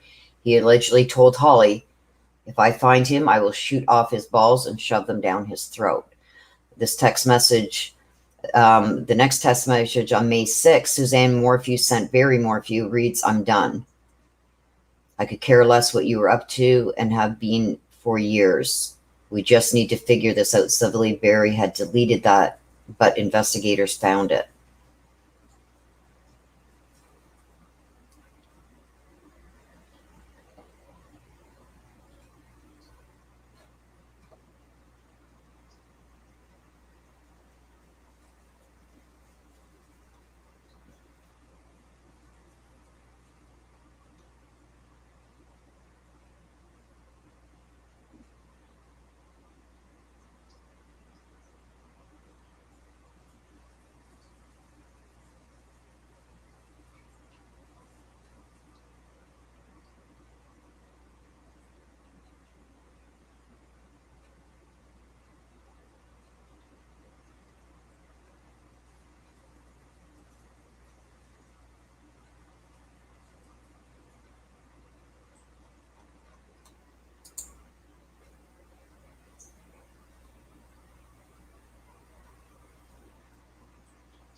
Agent Harris is saying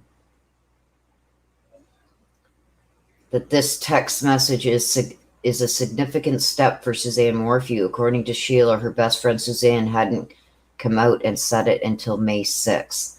And what they are referring to is the text message that Suzanne sent to Barry saying, "I'm done. I could care less what you've been up to for years. We just need to figure this out civilly." Barry deleted that message from his phone, but the investigators found it. So according to Harris, that message is a significant step for Suzanne. And that was May 6th, days before she went missing.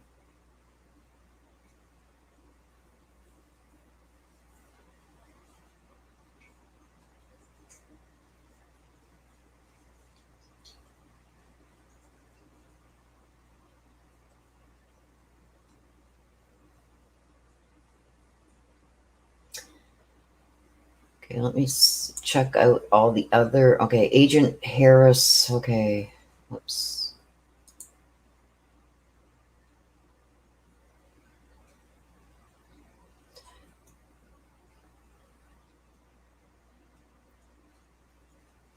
There's a lot of people commenting on that where they're saying, yeah, Barry was trying to get evidence of a troubled marriage so he could play a good guy when she disappeared.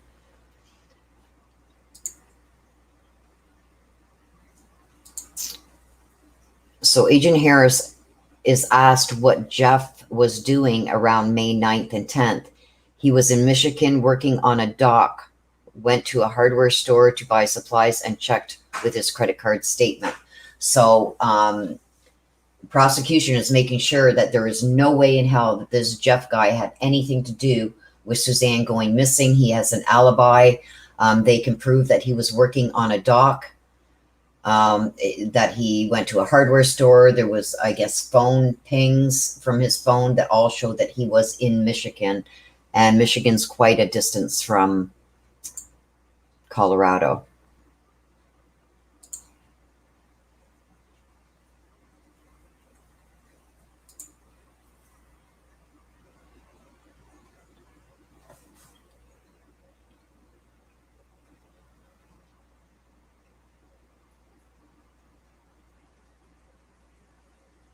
So everything, Jeff's alibis totally pan out because Not only are people saying that, no, he was here, he was working, there's also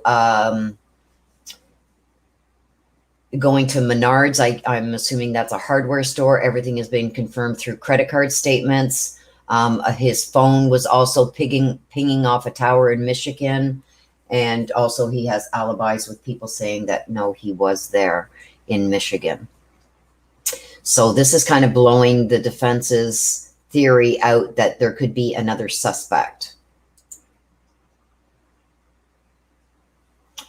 So on May 9th and 10th, the FBI agents being asked, what was Jeff doing on May 9th and 10th? He was in Michigan installing a dock. He was going to Menards through confirmed through credit card statements.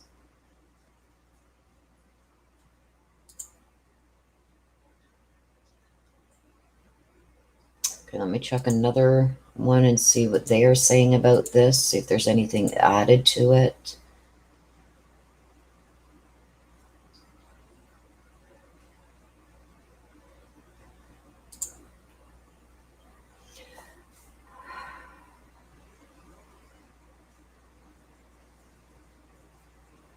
Okay, so, whoops. The prosecution is now working on ruling out Jeff's involvement in Suzanne Morphew's disappearance. The FBI agent says they interviewed him, investigated what he was doing May 9th and 10th when Suzanne went missing, and they have established he was on a work project installing a dock.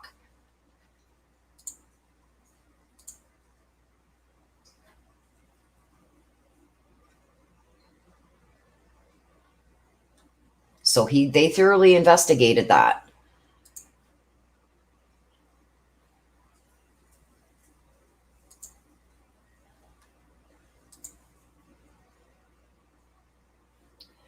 Okay, so the FBI agent described Jeff as the opposite of Barry Morphew. He said Jeff was very complimentary to Suzanne Morphew.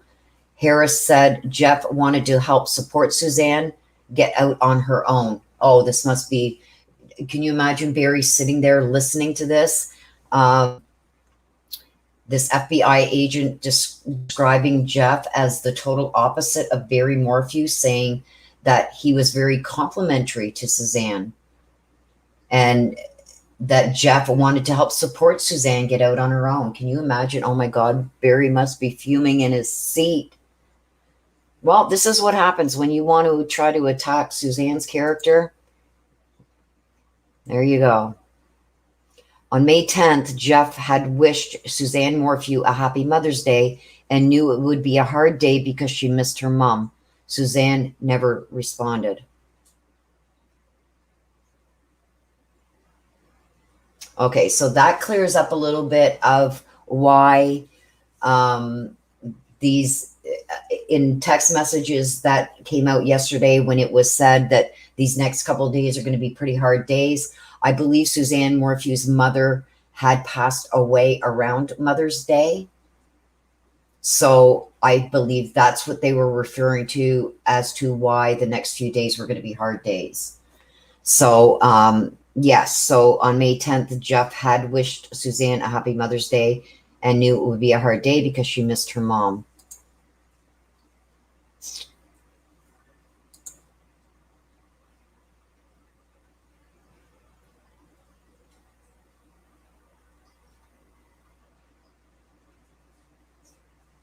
On May 11th, Jeff texted Suzanne Morphew wishing her well wishes for her cancer treatment day. She also didn't respond, and that was allegedly Jeff's last message to her. So we all know that in testimony that was given yesterday, that Jeff only found out on May 12th that Suzanne was missing.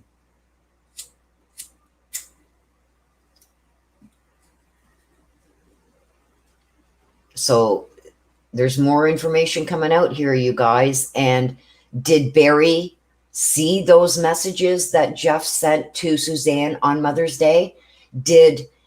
Are we going to find out that Barry then threatened Jeff? that he was coming after him? We don't know. And that's why I said you guys have got to have patience, because all these little cookie crumbs are going to make this big, huge, round chocolate chip cookie make sense. It's going to tie Barry, okay, to Suzanne's disappearance. And I would not be surprised if it comes out that Barry's seen that message, because we all knew the evening of the 9th is when Suzanne was murdered. We know that from all the information that came out yesterday, we know that between 2 a.m. and 5 a.m., Barry was scrambling, doing something, okay? He lied, okay? And it's been proven in the pings, because Barry said that he left at 5 a.m. and kissed his wife goodbye when he went to work at 5 a.m. Mother's Day morning. But why is Suzanne's phone pinging half an hour before that, miles down the road at 4:30 in the morning? Her phone is pinging somewhere else, but she's in bed sleeping at 5 a.m. when you left, Barry. So he has screwed himself. And what the prosecution is doing, I know this is tedious, you guys, but what they are doing is they are putting all these cookie crumbs together to make the big cookie.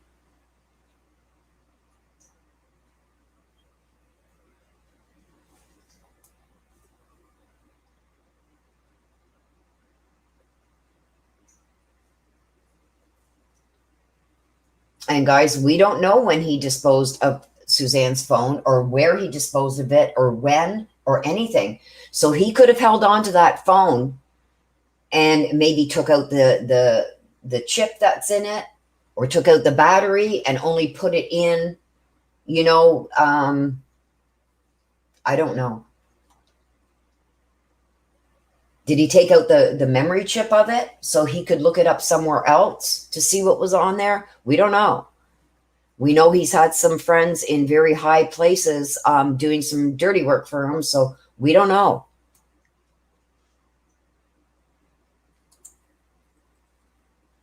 Okay, so court is going on a break.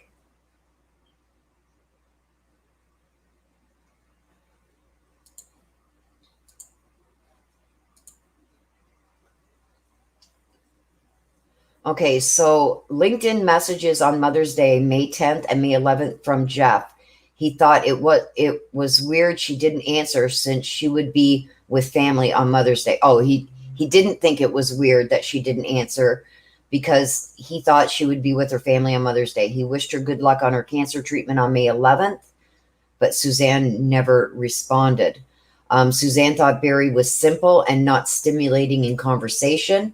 She thought Jeff was more into her for her brain and enjoyed their conversations more. Jeff said he wanted to get her on her own, but still not away from her girls. So I can just imagine Barry sitting in the courtroom listening to this.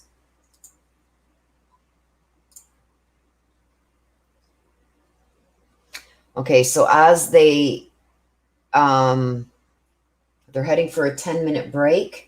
So everybody, you will have a 10-minute break. But as the court went into recess, Barry's daughters mouthed to their dad, "I love you. You're looking great in your suit."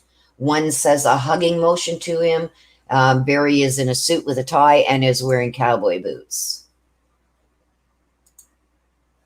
So obviously the daughters are still very much on Barry's side. Okay, so you guys, I am going to take a 10-minute break to hit the little girl's room. I suggest you guys grab yourself a coffee. And I will see you back here in 10 minutes.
Okay, everybody.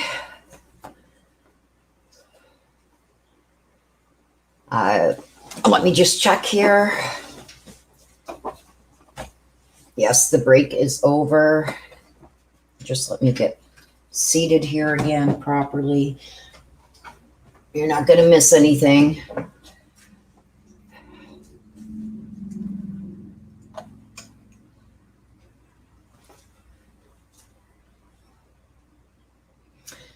Okay, so they're back from break, and there will be another former FBI agent, Johnny Grussing. I'm just going to call him Johnny, you guys, because I can't say that last name. But apparently he is on the stand now. He's the third witness to take the stand.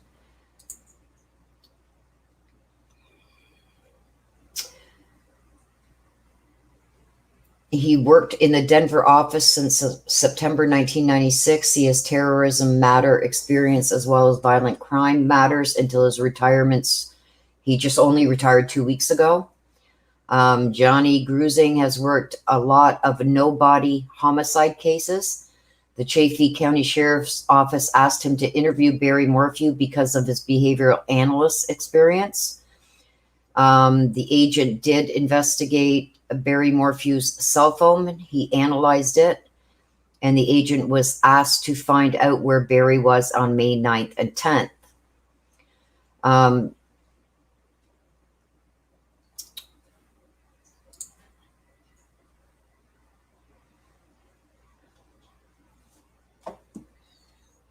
So the agent is now being asked about Barry Morphew's truck based on the data. There were 625 pages of the report to be analyzed. The data included when the door opened, closed, when the brake lights were on. It does everything. So we're getting into some of the nitty gritty. Oh, thank you. Welcome back, everybody, too. I hope you guys all had a short little break there. So there's 625 pages on the 9th and 10th. So that tells me that there was a lot of activity with Barry's truck on the 9th and 10th of May.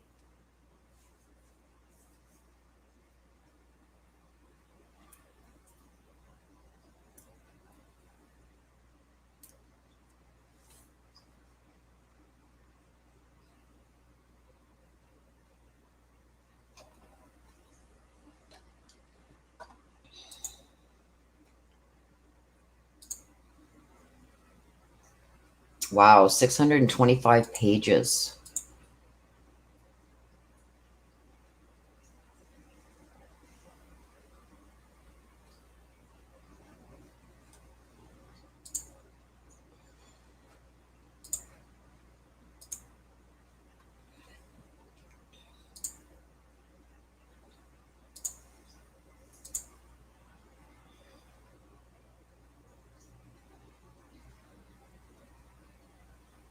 So Suzanne Morphew was scheduled for another treatment the day after she went missing.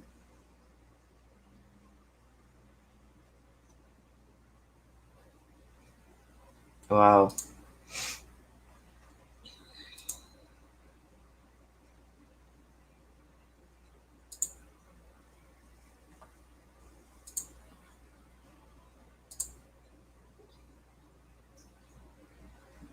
Okay, you guys, here we go.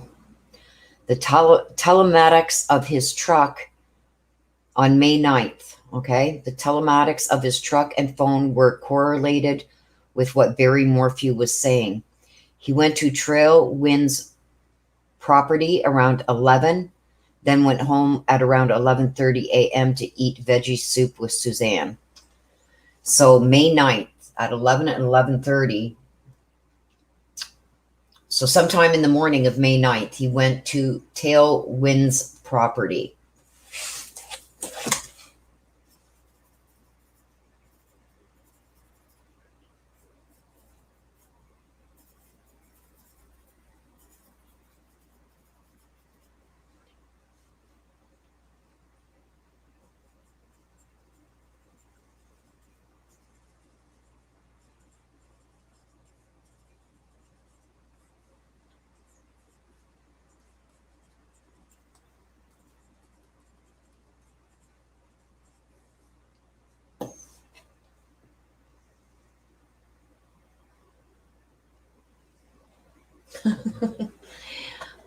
Aw.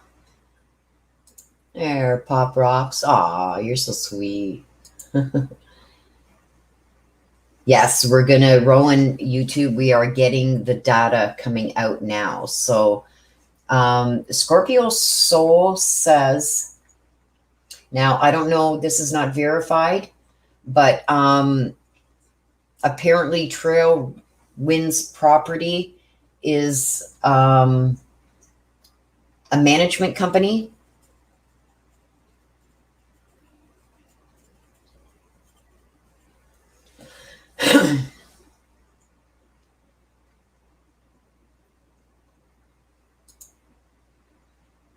Oh, thank you, Rap View.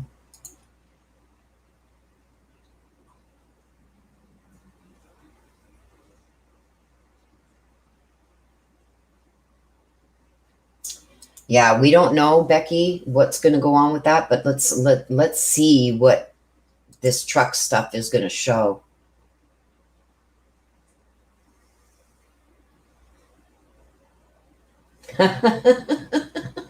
Oh, Pop Rocks, you make me laugh. Kim asks, what do they manage? I would assume they're like some kind of property management company because it's Tailwinds Property. I will have to look into that later on. I do have it written down, so I will check into that and see what that is. Okay, let's get back to these tweets and see if there's anything new and the other feeds to see. Okay, so after being home at 11 a.m. on May 9th to eat veggie soup, Barry had told the agent that when he got home, Suzanne was sunbathing and sending pictures of herself to Jeff. Ooh, thought she was making soup. Barry Morphew says he left home at around 1:30 makes a few calls, checks out a job at Kim Jim's in Salida, and then returned home at 2:44 p.m.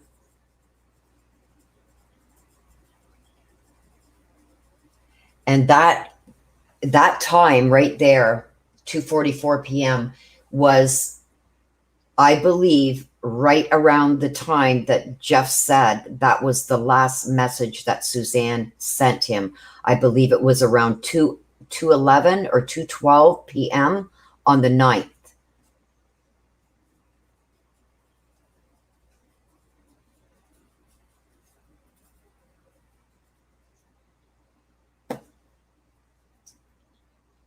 I kind of tried to look back at that to see what it was, and I believe it was 2:11 p.m. on the 9th is the last message Jeff ever received from Suzanne. And then Barry returns home at 2:44 p.m. But apparently Barry is telling officers that when he got home at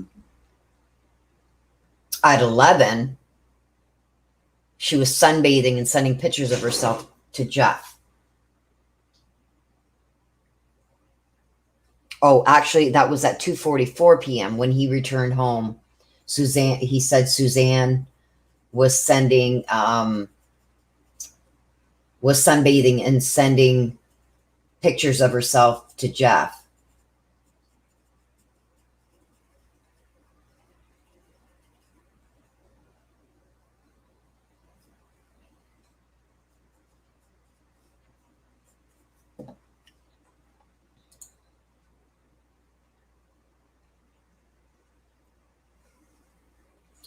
Right. So here we go. I just got confirmation in one of my feeds here that at 2:11, Suzanne Morphew told Jeff to get on WhatsApp. She messaged him on LinkedIn. So yes, I was correct. 2:11 was the last ever message that Jeff got from Suzanne.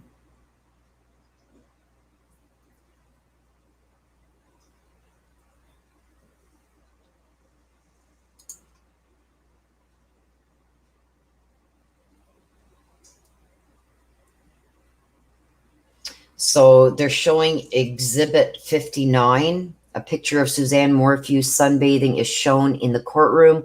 She is smiling and laying on her front. It's a selfie. The daughters are crying in the courtroom as they see the photo for the first time of their mother.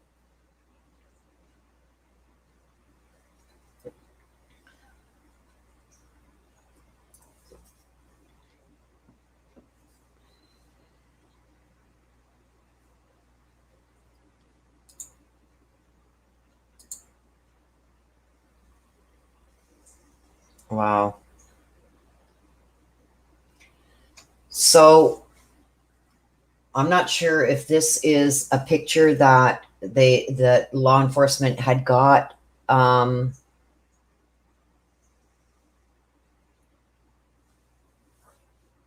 Jeff. I would assume that this or off of her iCloud, because as we know, they still have not found her phone.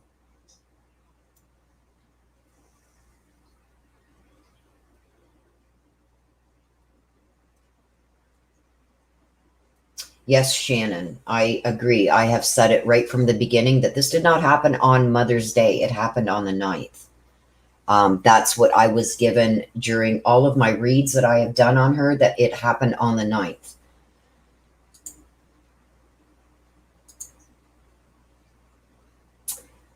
Okay, so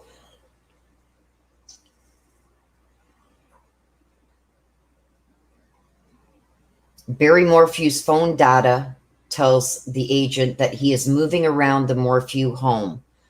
Morphew allegedly confirmed this to the agent. This is May 9th, the day before Suzanne was reported missing. So his phone data shows him moving all around the Morphew home.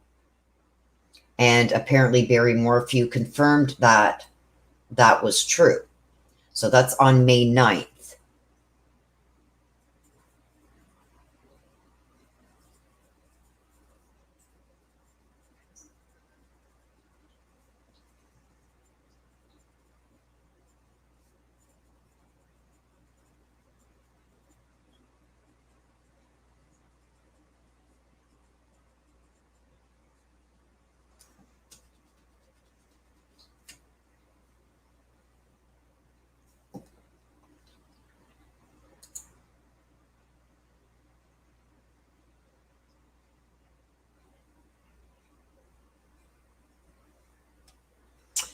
Agent Grushing asked what he was doing outside. So I'm assuming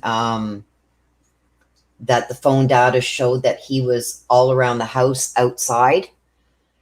And so when the agent asked him what he was doing outside, Barry responded, I shoot chipmunks. I've shot 85 chipmunks. Wow.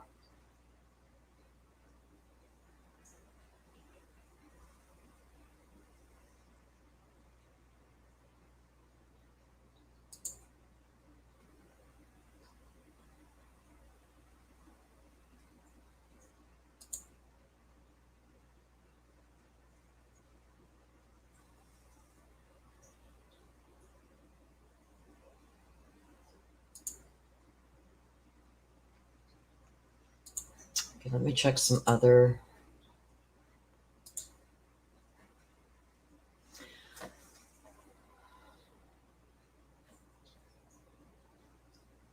Okay, so the selfie pic, I'm on a different feed right now, you guys. The picture that the prosecution showed to the agent, the selfie, it's a selfie of Suzanne that was sent to Jeff Libber on LinkedIn at 2:03 p.m. Barry calls and texts Suzanne on his way home. Barry gets home at 2:44.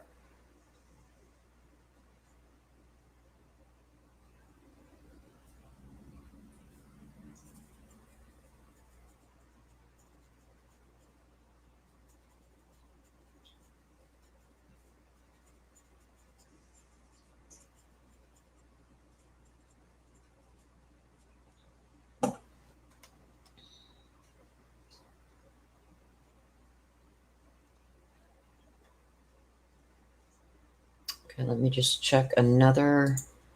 feed here, you guys.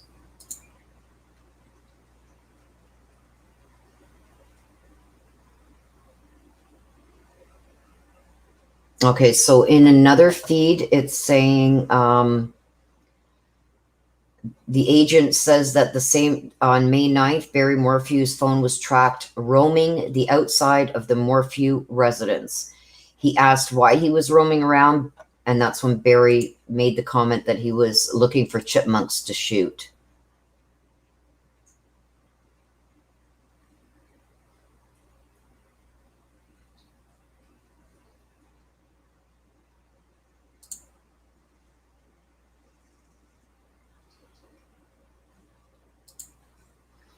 So do you remember, you guys, I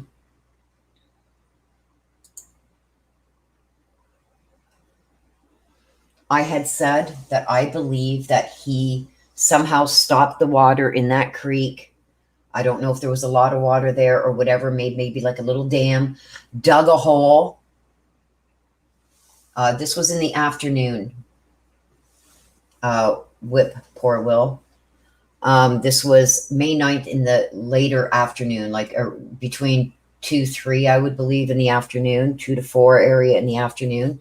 And I have said I got from my reads that I feel like he dug a hole with that bobcat and he buried her there and covered her back up under that stream and then let the water flow over top again.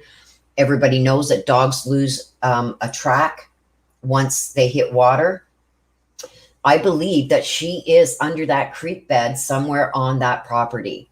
And this fits into it. If you go back and see my readings from a year ago and right up until January of this year, where my reading said that Barry was about to be arrested, and guess what? He was. So there was a lot of things that came out in those reads, you guys. And I do feel that she is still under that creek bed somewhere. And this just leads me to believe that even more when his phone was tracked roaming the outside of the Morphew residence. He was mad. He's seen what Suzanne was doing. He's seen her sending selfies of her sunbathing to this guy. And I believe that he went somewhere on that property and he started digging, making a hole for Suzanne. And I believe it's under that river, that little creek. It's not even a river. It's like a little creek. I believe that's where she is, you guys. Just my opinion.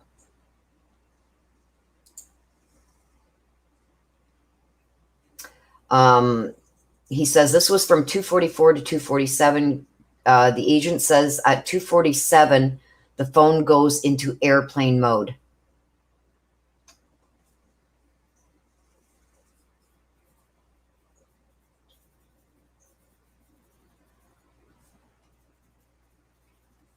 Now, we've heard about this already, that Suzanne tried tracking Barry's phone, and Barry would put his phone into airplane mode so he couldn't be tracked. So at 2:47, while he's outside, he was outside for like 3 minutes, and then he put his phone into airplane mode.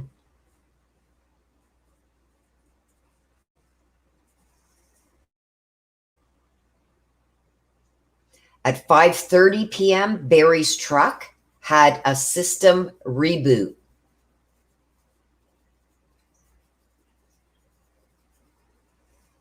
Agent says no one could figure out why this happened or what caused it.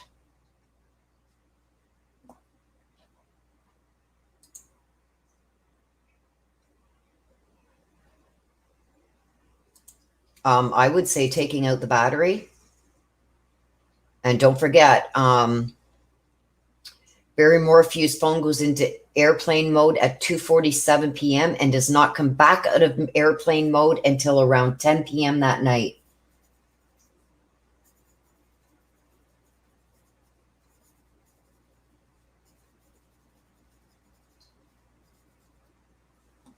And this is all on May 9th, you guys. And that's what I said. I believe that he dug, and I'm telling you, I believe that she is in that creek. She's underneath that creek bed somewhere. So Barry does it. Barry puts his phone into airplane mode at 2:47. So what I'm getting from this is he's peeved right off because he comes home and he sees Suzanne taking selfies and possibly seeing that she sent Jeff a picture of her. He goes ballistic. He goes outside. He walks around the property for 3 minutes. At 2:47, he puts his phone on airplane mode so he can't be tracked. At 5:30 p.m., Barry's truck is rebooted, system reboot, which means the battery could have been disconnected, whatever. At 10 p.m., his phone comes out of airplane mode. I believe by 10 p.m., Suzanne was already gone and buried.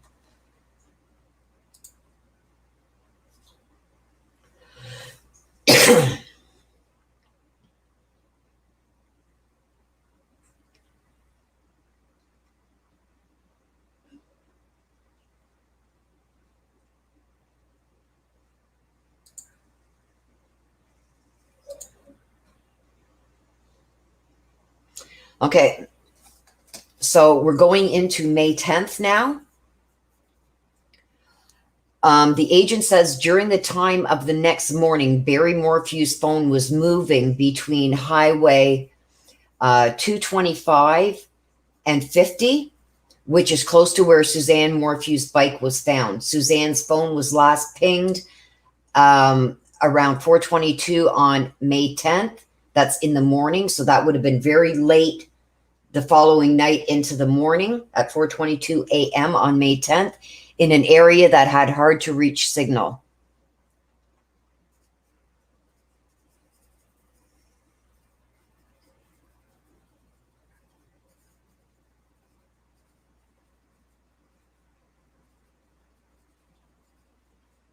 So I believe this is when he is throwing the bike out and throwing the helmet and getting rid of stuff.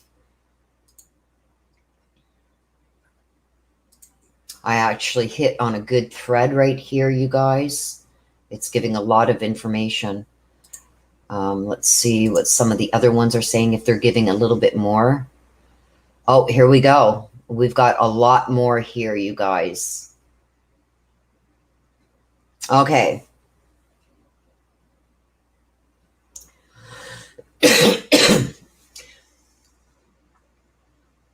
So, on May 9th, the truck was at the residence at 2:44 p.m. and the door opens.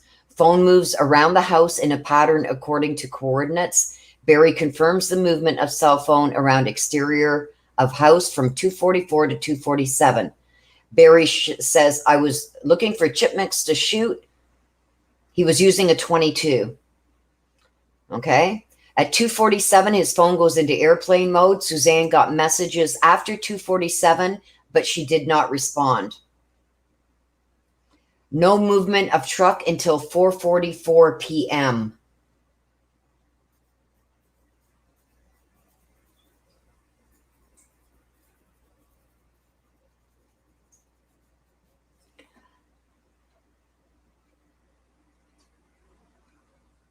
Okay, so then we know at 5:30 p.m. there was a truck reboot system. At 9:25 p.m., truck goes in park to reverse, then goes back 96 feet. Passenger door opens and closes until 9:52 p.m. And there's no activity on Suzanne's LinkedIn. Phone comes out of airplane mode at 10:17 p.m. At the residence, cell phone experts say the phone was sitting around. So I'm told you, you guys, she is buried somewhere on that property, and I believe it's under that creek bed. Because the phone did not move. So into May 10th, at 3:25 a.m., May 10th, the driver door opens and closes at the end of the driveway until 3:58 p.m. 3:25 a.m. on May 10th, which is late the night before. So when I believe Suzanne was killed was around any time after 9 o'clock or something like that on May 9th. So later he does what he does to her. Maybe they argue for a couple hours and then he kills her. 3:25 a.m. on May 10th. The driver door opens and closes at the end of the driveway until 3:58 p.m., so a half an hour. Cell phone moves from residence up until where 225 and Highway 50 intersect, but phone experts can't confirm the movement. But it does say that the phone is moving at that time, Barry's phone. 4:31 a.m., Barry's phone appeared back into airplane mode, and at the residence until 5:37. So Barry's phone went into airplane mode at 4:31, and that's when they said that was the last ping of Suzanne's phone too. And it went back into airplane mode and at the residence until 5:37 a.m. when he was in Buena Vista. He's on his way north to Broomfield at 5:37 a.m. At 5:38 a.m., Barry Morphew texts his mother, Shirley, "Happy Mother's Day." No text to Suzanne. At 6:36 a.m. from Bailey, Colorado, Barry texts Suzanne, "You up? Happy Mother's Day. I love you." Who texts their mother at 5:30 in the morning?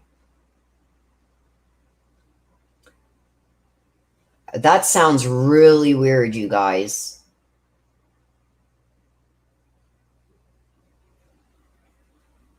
Like, I find that, I think he's trying to make himself his alibi.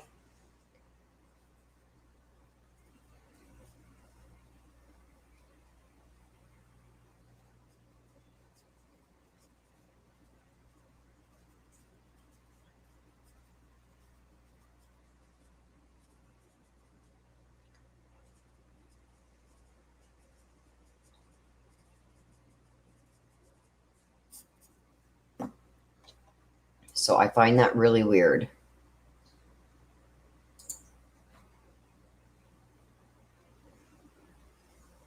Okay, let's check some of the other sites that I'm following here and see if there's any any difference.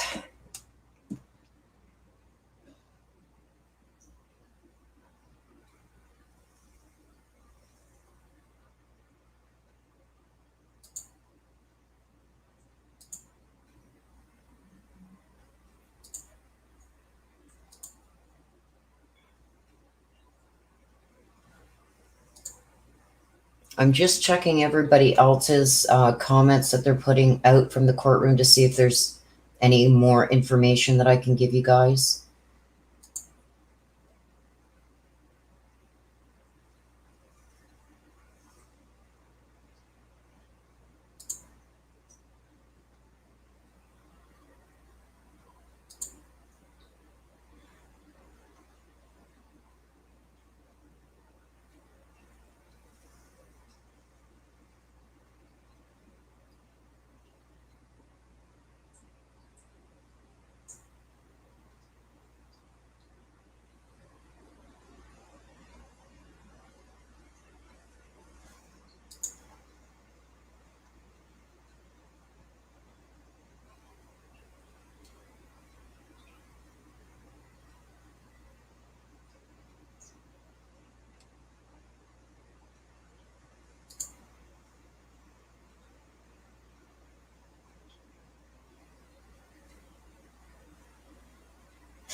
Okay, so on May 10th, Barry Morphew's truck was caught at an RTD bus stop in Broomfield. He allegedly told the agent he was throwing something away in the trash. The agent says this wasn't the first stop at the trash can. So I believe this is when he was getting rid of Suzanne's phone.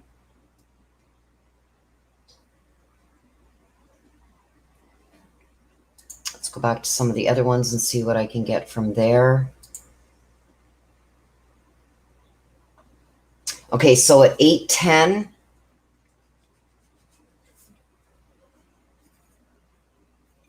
a.m., Barry's phone pings at that bus stop.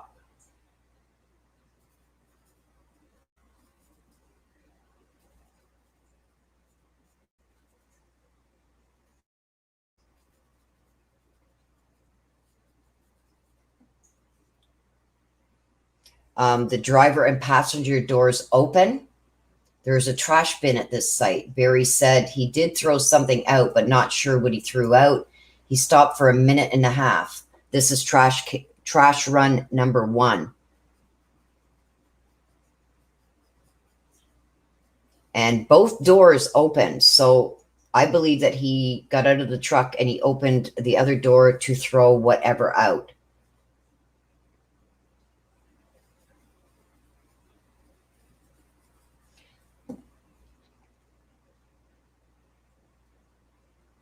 So this is why I'm jumping from all different feeds, you guys, because it's giving us a lot more information than just following one site. But Barry said he did throw something out. So this is trash run number 1, they say. So he had to have gone back to another trash can at another time. Let's see what we can get here. If there's anything more regarding that. And if you were just throwing out like a coffee cup or a pop can or something, why would you have to open both your doors on your truck?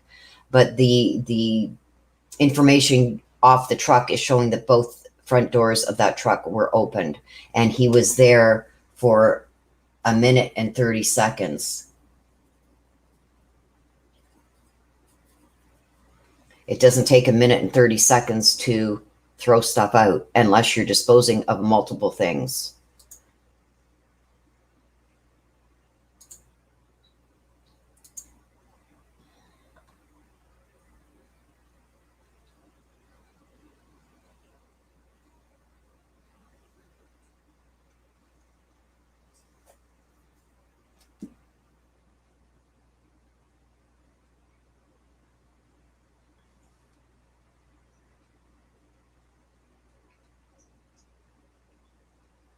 Okay, so at 8:10, when he stopped at this RTD bus stop, it's in Broomfield off Highway 36.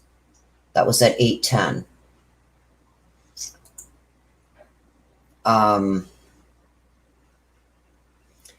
So the trash run number 1, this is from a different site now. Truck passenger and driver's door open. According to data, it took him 2 minutes to throw something away that was a few feet away from his truck. The state has pulled up a Google image of the bus stop in Broomfield.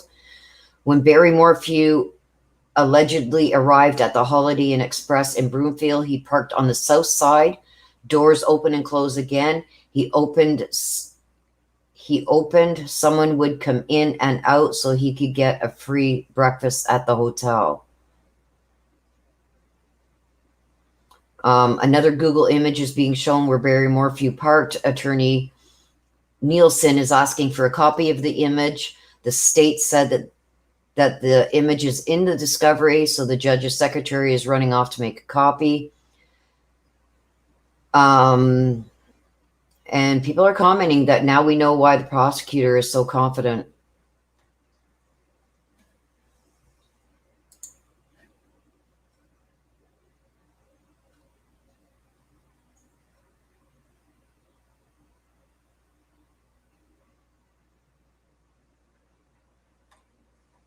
It's also saying here that at 3:25 a.m., Barry's truck doors were open and closed, and it was right around where the bike was found.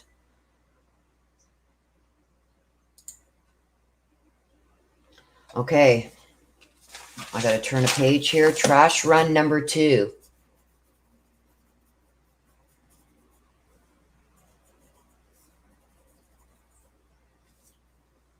When Barry Morphew first arrived at the hotel, he had another trash run.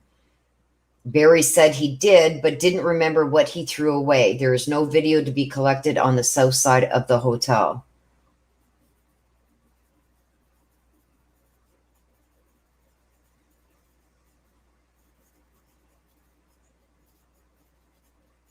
I'm sorry, you guys, that I'm not watching the chat right now. I'm just trying to get all of this for you guys from all these different sites, because all the sites now are going crazy.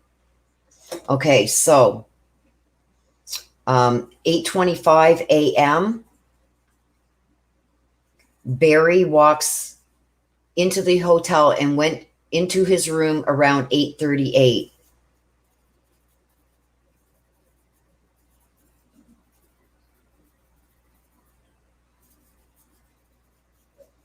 Another Google map is shown of where he parked and checked into the hotel. We are now seeing a screenshot of Barry walking into the hotel. So he arrives there at 8:25 and checks into his room at 8:38.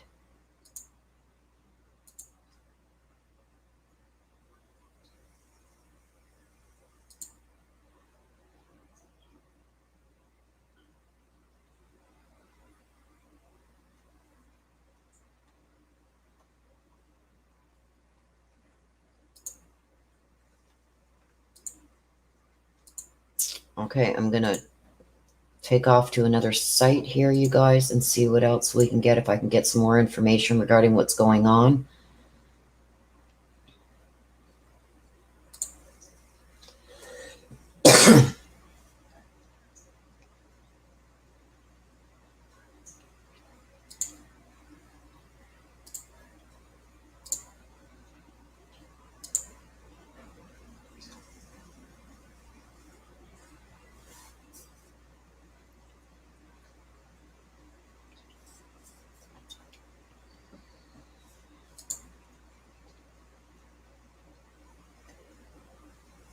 Okay, so I'm just going to read through these, you guys, because there's a lot of information that I do get, a lot of good information from this one feed. Actually, it's on Redding. So on May 10th, Barry Morphew's truck was caught at an RTD bus stop in Broomfield. He allegedly told Gruesing he was throwing something away in the trash. The agent says this wasn't the first stop at the trash can. Gruesing then says that he tracked Barry Morphew's truck to a Holiday Inn near Broomfield. He says they couldn't get surveillance video on the south side of the building where Barry was parked. He said there was another trash run at the hotel, though. The agent says Barry Morphew then moves his truck to the front of the hotel and walks in at 8:25. He is seen on camera again at 8:38 going into his room.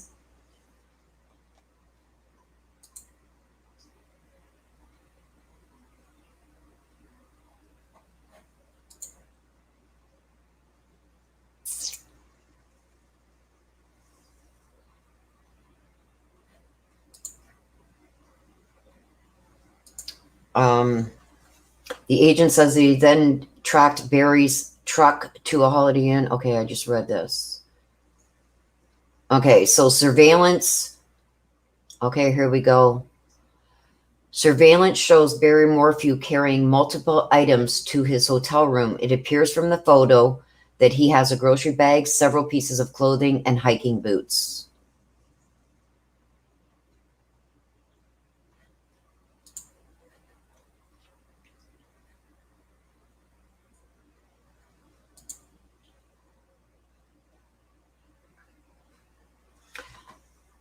Another picture shows Barry leaving the hotel room about an hour later. So I would say 9:38.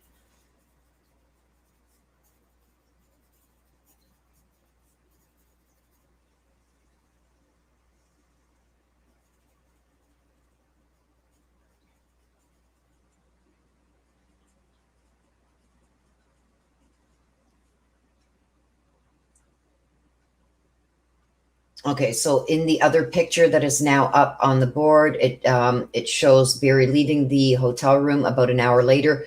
His clothes are different, and he has a grocery bag in his hand.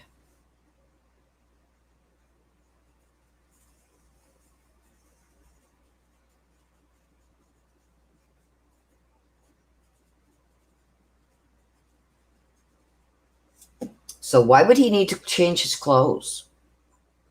He hadn't done any work yet.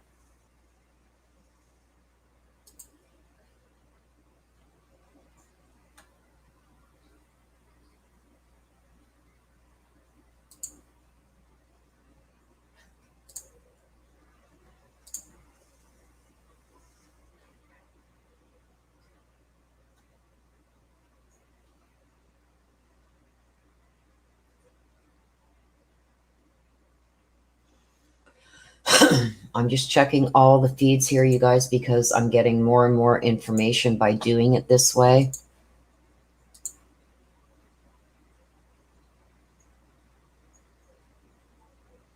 Okay, so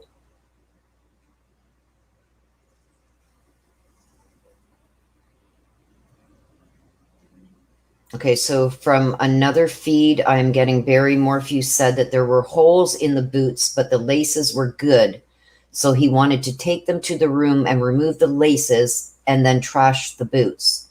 Photos of this from hotel surveillance video are being shown. No.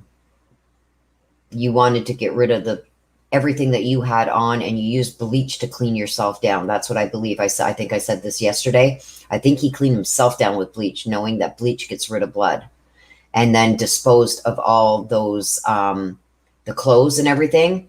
So is that what was buried in some of the spots? Like I said, when I did the pendulum session with the maps, that would make sense. It was right near Bloomfield, Aurora. Is that where he stashed everything, threw everything in that park?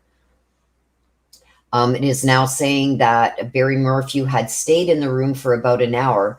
He was not wearing a long sleeve shirt when he entered, but as he is leaving, he is wearing a black V shirt. He has a trash bag and hiking and is wearing hiking boots. So he's got those hiking boots on now.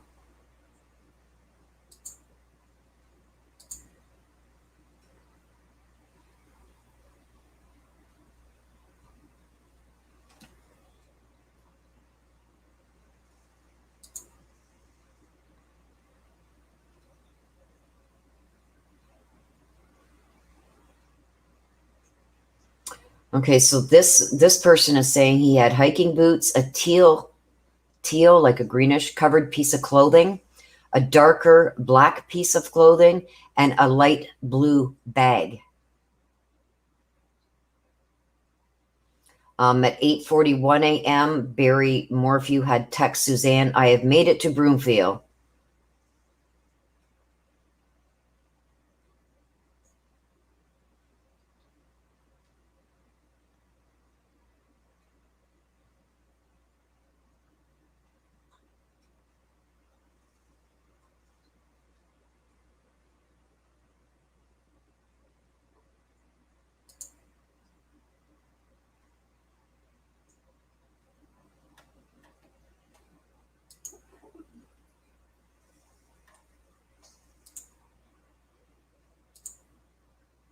Okay, let me jump to another. And see what else is here.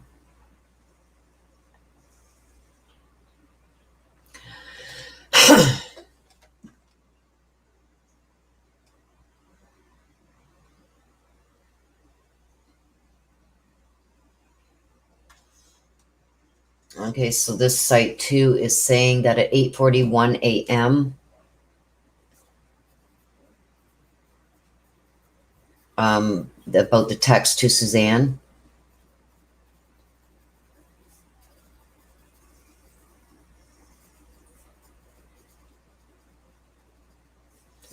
That he made it to Broomfield. Call when you get a chance. He hasn't called her at this point. Barry stayed in his room for an hour, changed his clothes, walks out carrying boots. Let's jump to another one and see what we can get there. Okay, so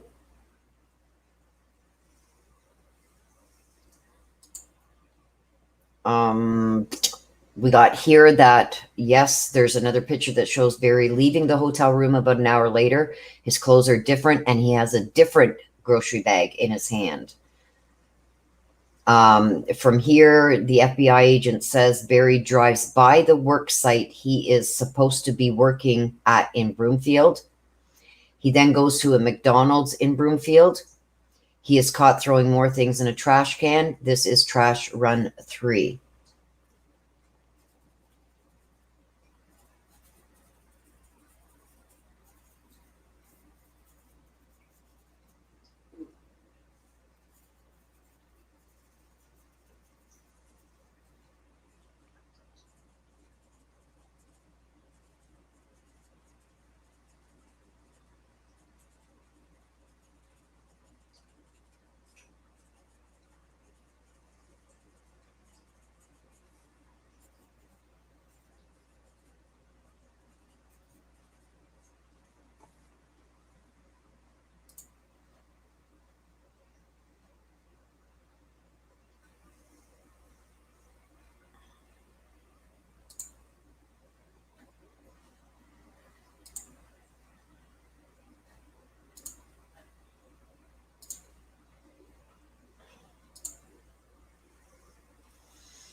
I'm just checking all the different things. I've got about 5 or 6 of them open right now. So this is how I'm getting, like, people aren't putting out a lot in one comment of what's going on. So that's why I put them all together. So it gives us a better understanding of everything that's being said in the courtroom.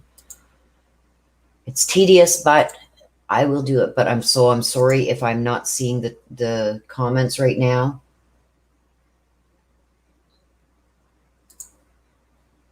Okay, let me go to another one here.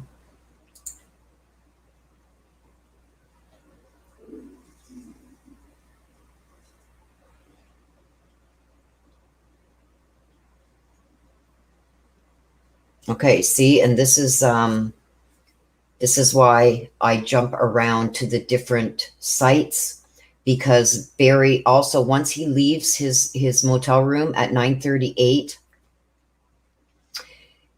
they say he passes by his job site, but he doesn't stop. He goes to McDonald's, throws more garbage out of his truck.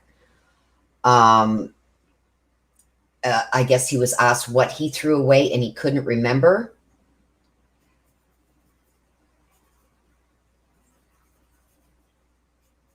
Then he went to a car wash and a men's warehouse parking lot. So a men's warehouse parking lot.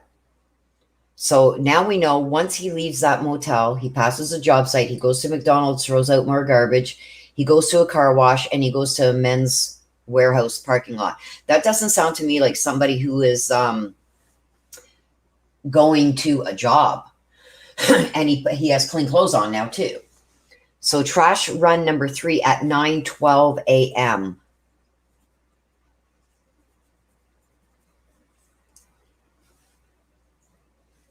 Barry leaves the hotel at 9:12 a.m., goes up and around the work site, never parks, never stops, then goes to McDonald's in Broomfield, throws items away there. He is seen pushing trash down into the trash can with both hands, according to the surveillance.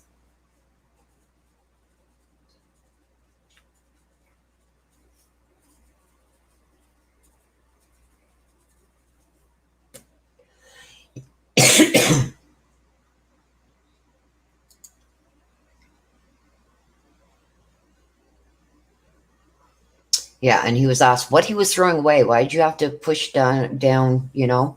Okay, here we go again, you guys. Trash run number 4.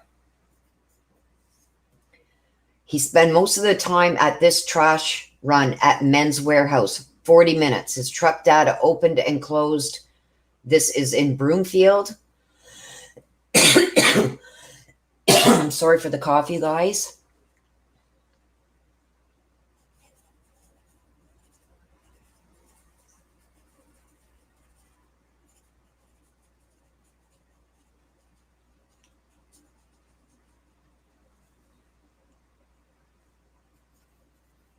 So this is in Broomfield, you guys, the 4th trash run, where he spent 40 minutes at Men's Warehouse. It's in Broomfield, and that his truck data shows the doors opening and closing.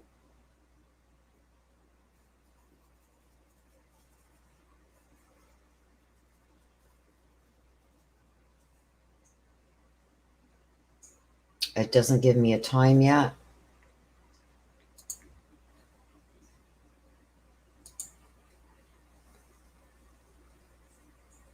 It just says that he was there. Oh my gosh, there's another one. Trash run number 5.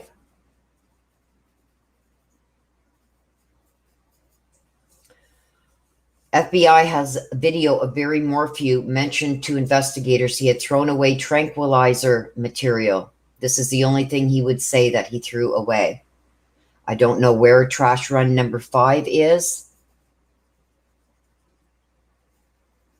They're not saying right now. Maybe I will find out on one of the other feeds.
Okay, so in this feed, I will jump to another feed in a minute. But in this feed, it says Barry Morphew returned back to the hotel with a large notebook with papers that are messy, then left the hotel 20 minutes later with the notebook in hand with papers neat in hand. He also changed shirts into a gray t-shirt.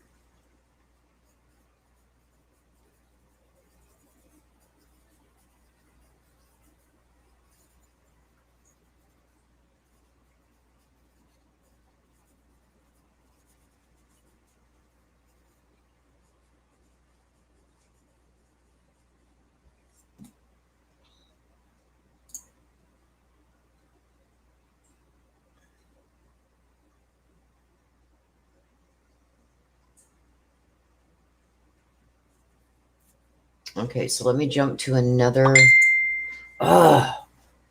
Sorry, you guys, about this phone going off.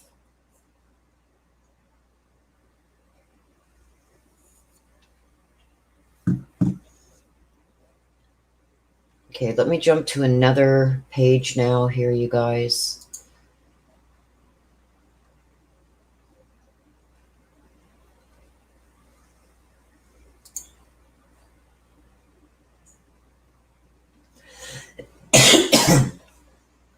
Okay, so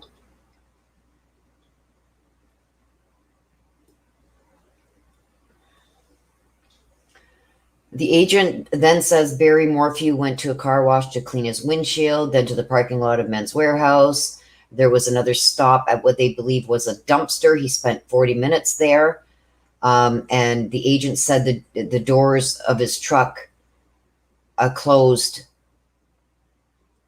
open and closed, open and closed. From there, the agent says Barry Morphew goes back to the hotel and brings in a large notebook to his room. He sometime is in his room, then came out. He changed again into a different shirt. He then went to the work site.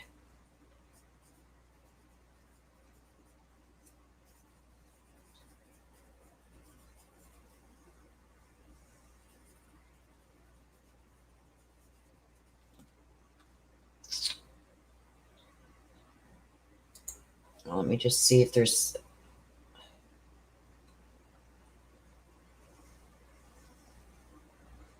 Okay, so here's something interesting. According to the agent, he says you cannot do work like that on Sundays in Broomfield because it's against city code.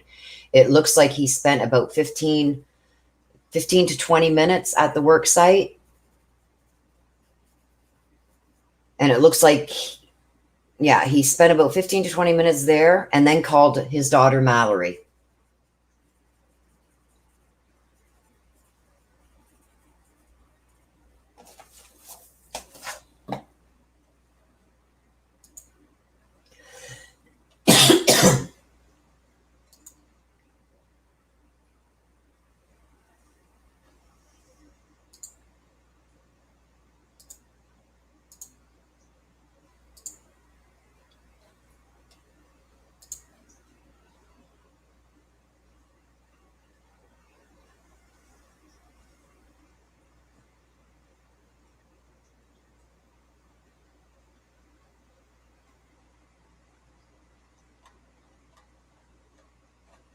Okay, let me jump back to another site now.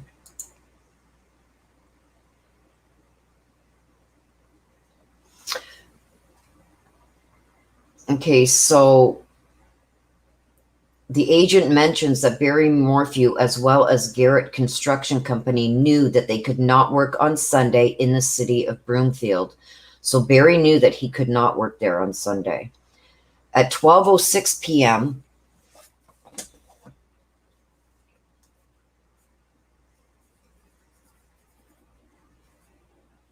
sorry guys, at 12:06 p.m., Barry calls his daughter, Mallory.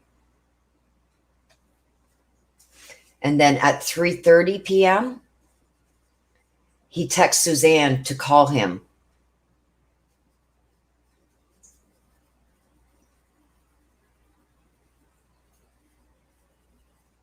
Why wouldn't he just call her himself?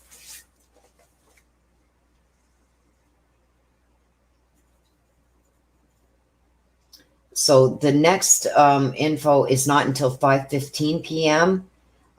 When he like, I guess on his phone, he could have maybe turned it off. I don't know. But at 5:15 p.m., he got a call from Mr. Ritter.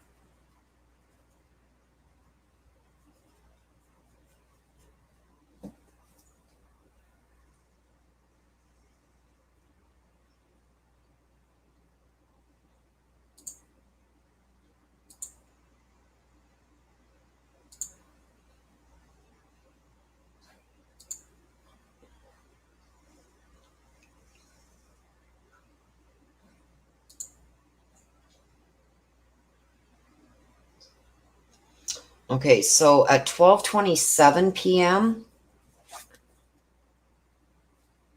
we're going to go into surveillance.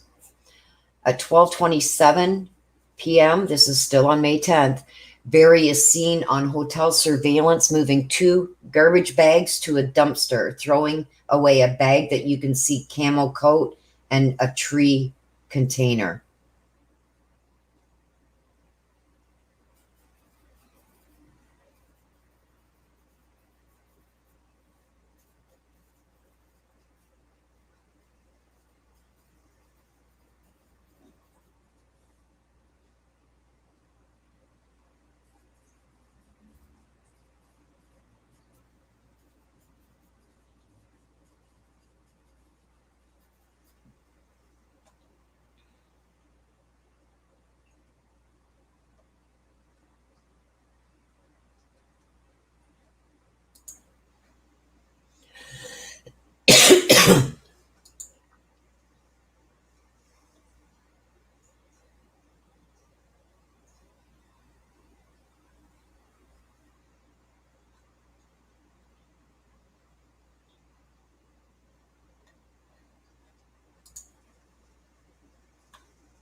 Okay, let me just bounce around to some of these other ones here.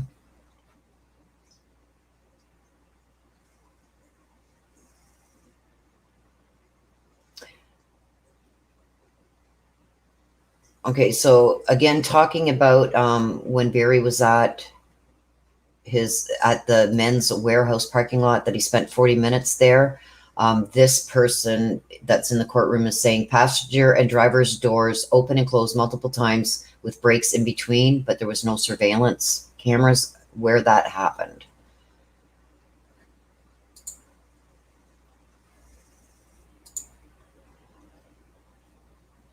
But he did spend 40 minutes there, and the driver door opens and closes multiple times with breaks in between.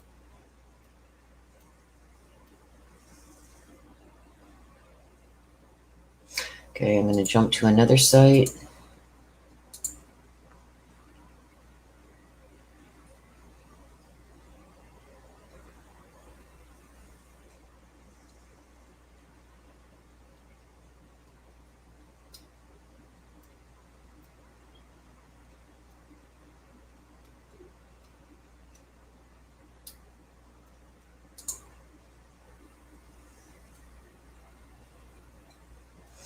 Okay, there's other pictures of Barry Morphew that are being shown taking trash to a dumpster at the hotel.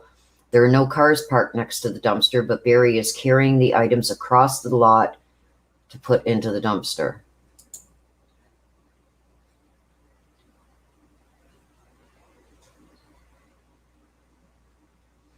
And he's also seen on some surveillance holding a trash bag and several other items that the agent says he takes to a dumpster on the other side of the hotel parking lot.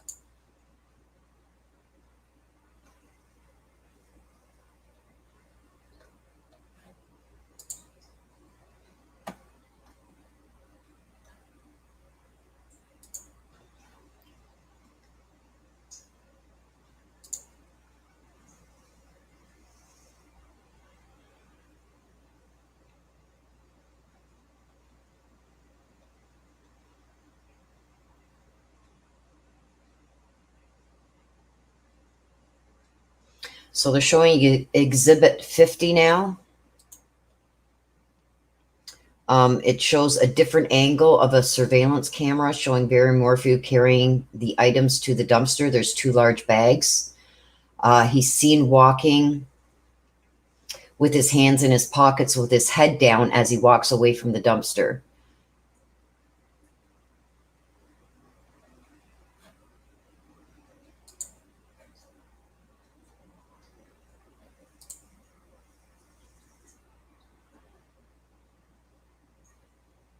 So from 12:42 p.m., so he's gotten rid of all this garbage, until 5:55 p.m., Barry doesn't leave his motel room.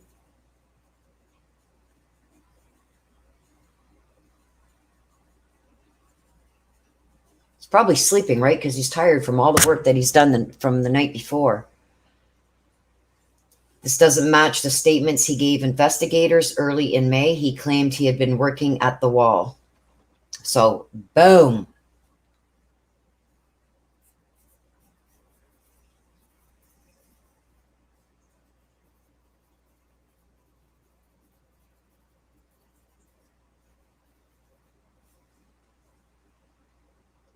So there you go. Like, he's caught right there, red-handed. He told the investigators that he had been working at the site. He didn't. After disposing of all this garbage and going to McDonald's and everything and getting some new clothes, he went back to the motel at 12:42.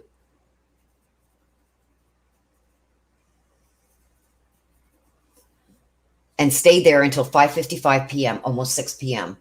He doesn't leave his hotel room. Okay, so that's not matching the statements that he gave investigators back in May that he claimed to be working on that wall.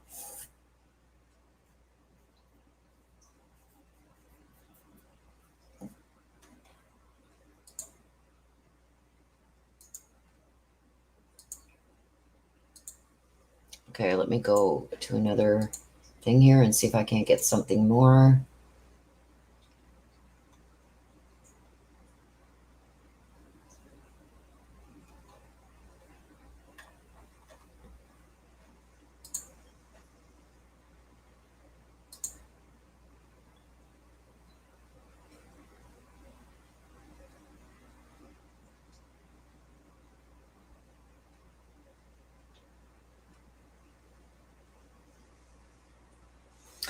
Okay, so here's some more.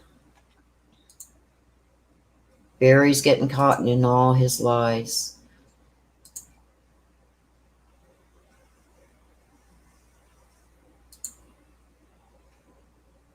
Okay, so Barry is back in his motel room. We know that he got back to his motel room at 12:42 p.m. He did not leave that motel room between 12:42 and 5:55.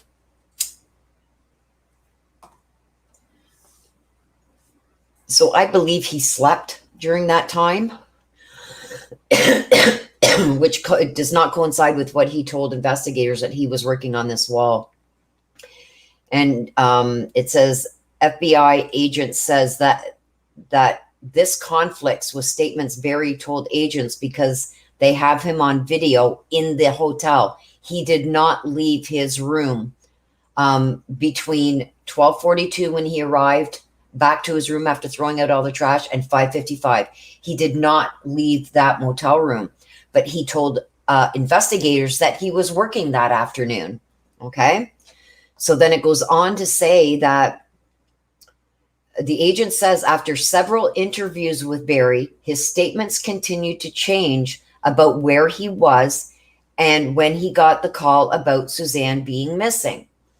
The agent says Barry would not tell them what he was doing inside the motel room from noon till 5:55 when they have him on cam still in that room. He was sleeping. That's what he was doing because he's tired. He's been up all day from the day before and all night.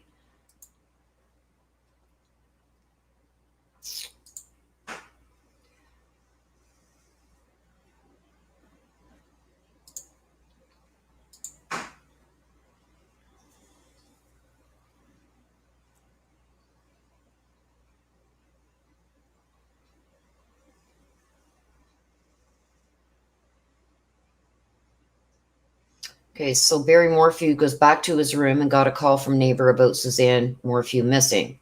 The agent says this conflicts with the statements Barry told agents because they have him on video in the hotel. He allegedly told agents he was working during this time.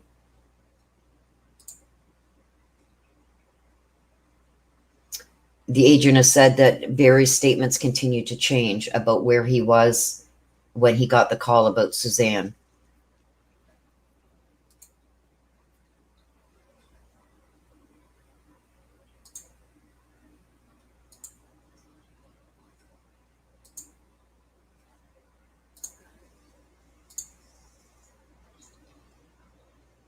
Okay, so now we are on break until 1:30, you guys. So that's 3:30 my time. I do have to run out. I've got to go to the post office and whatnot. So what I will be doing is starting a new thread for the afternoon session.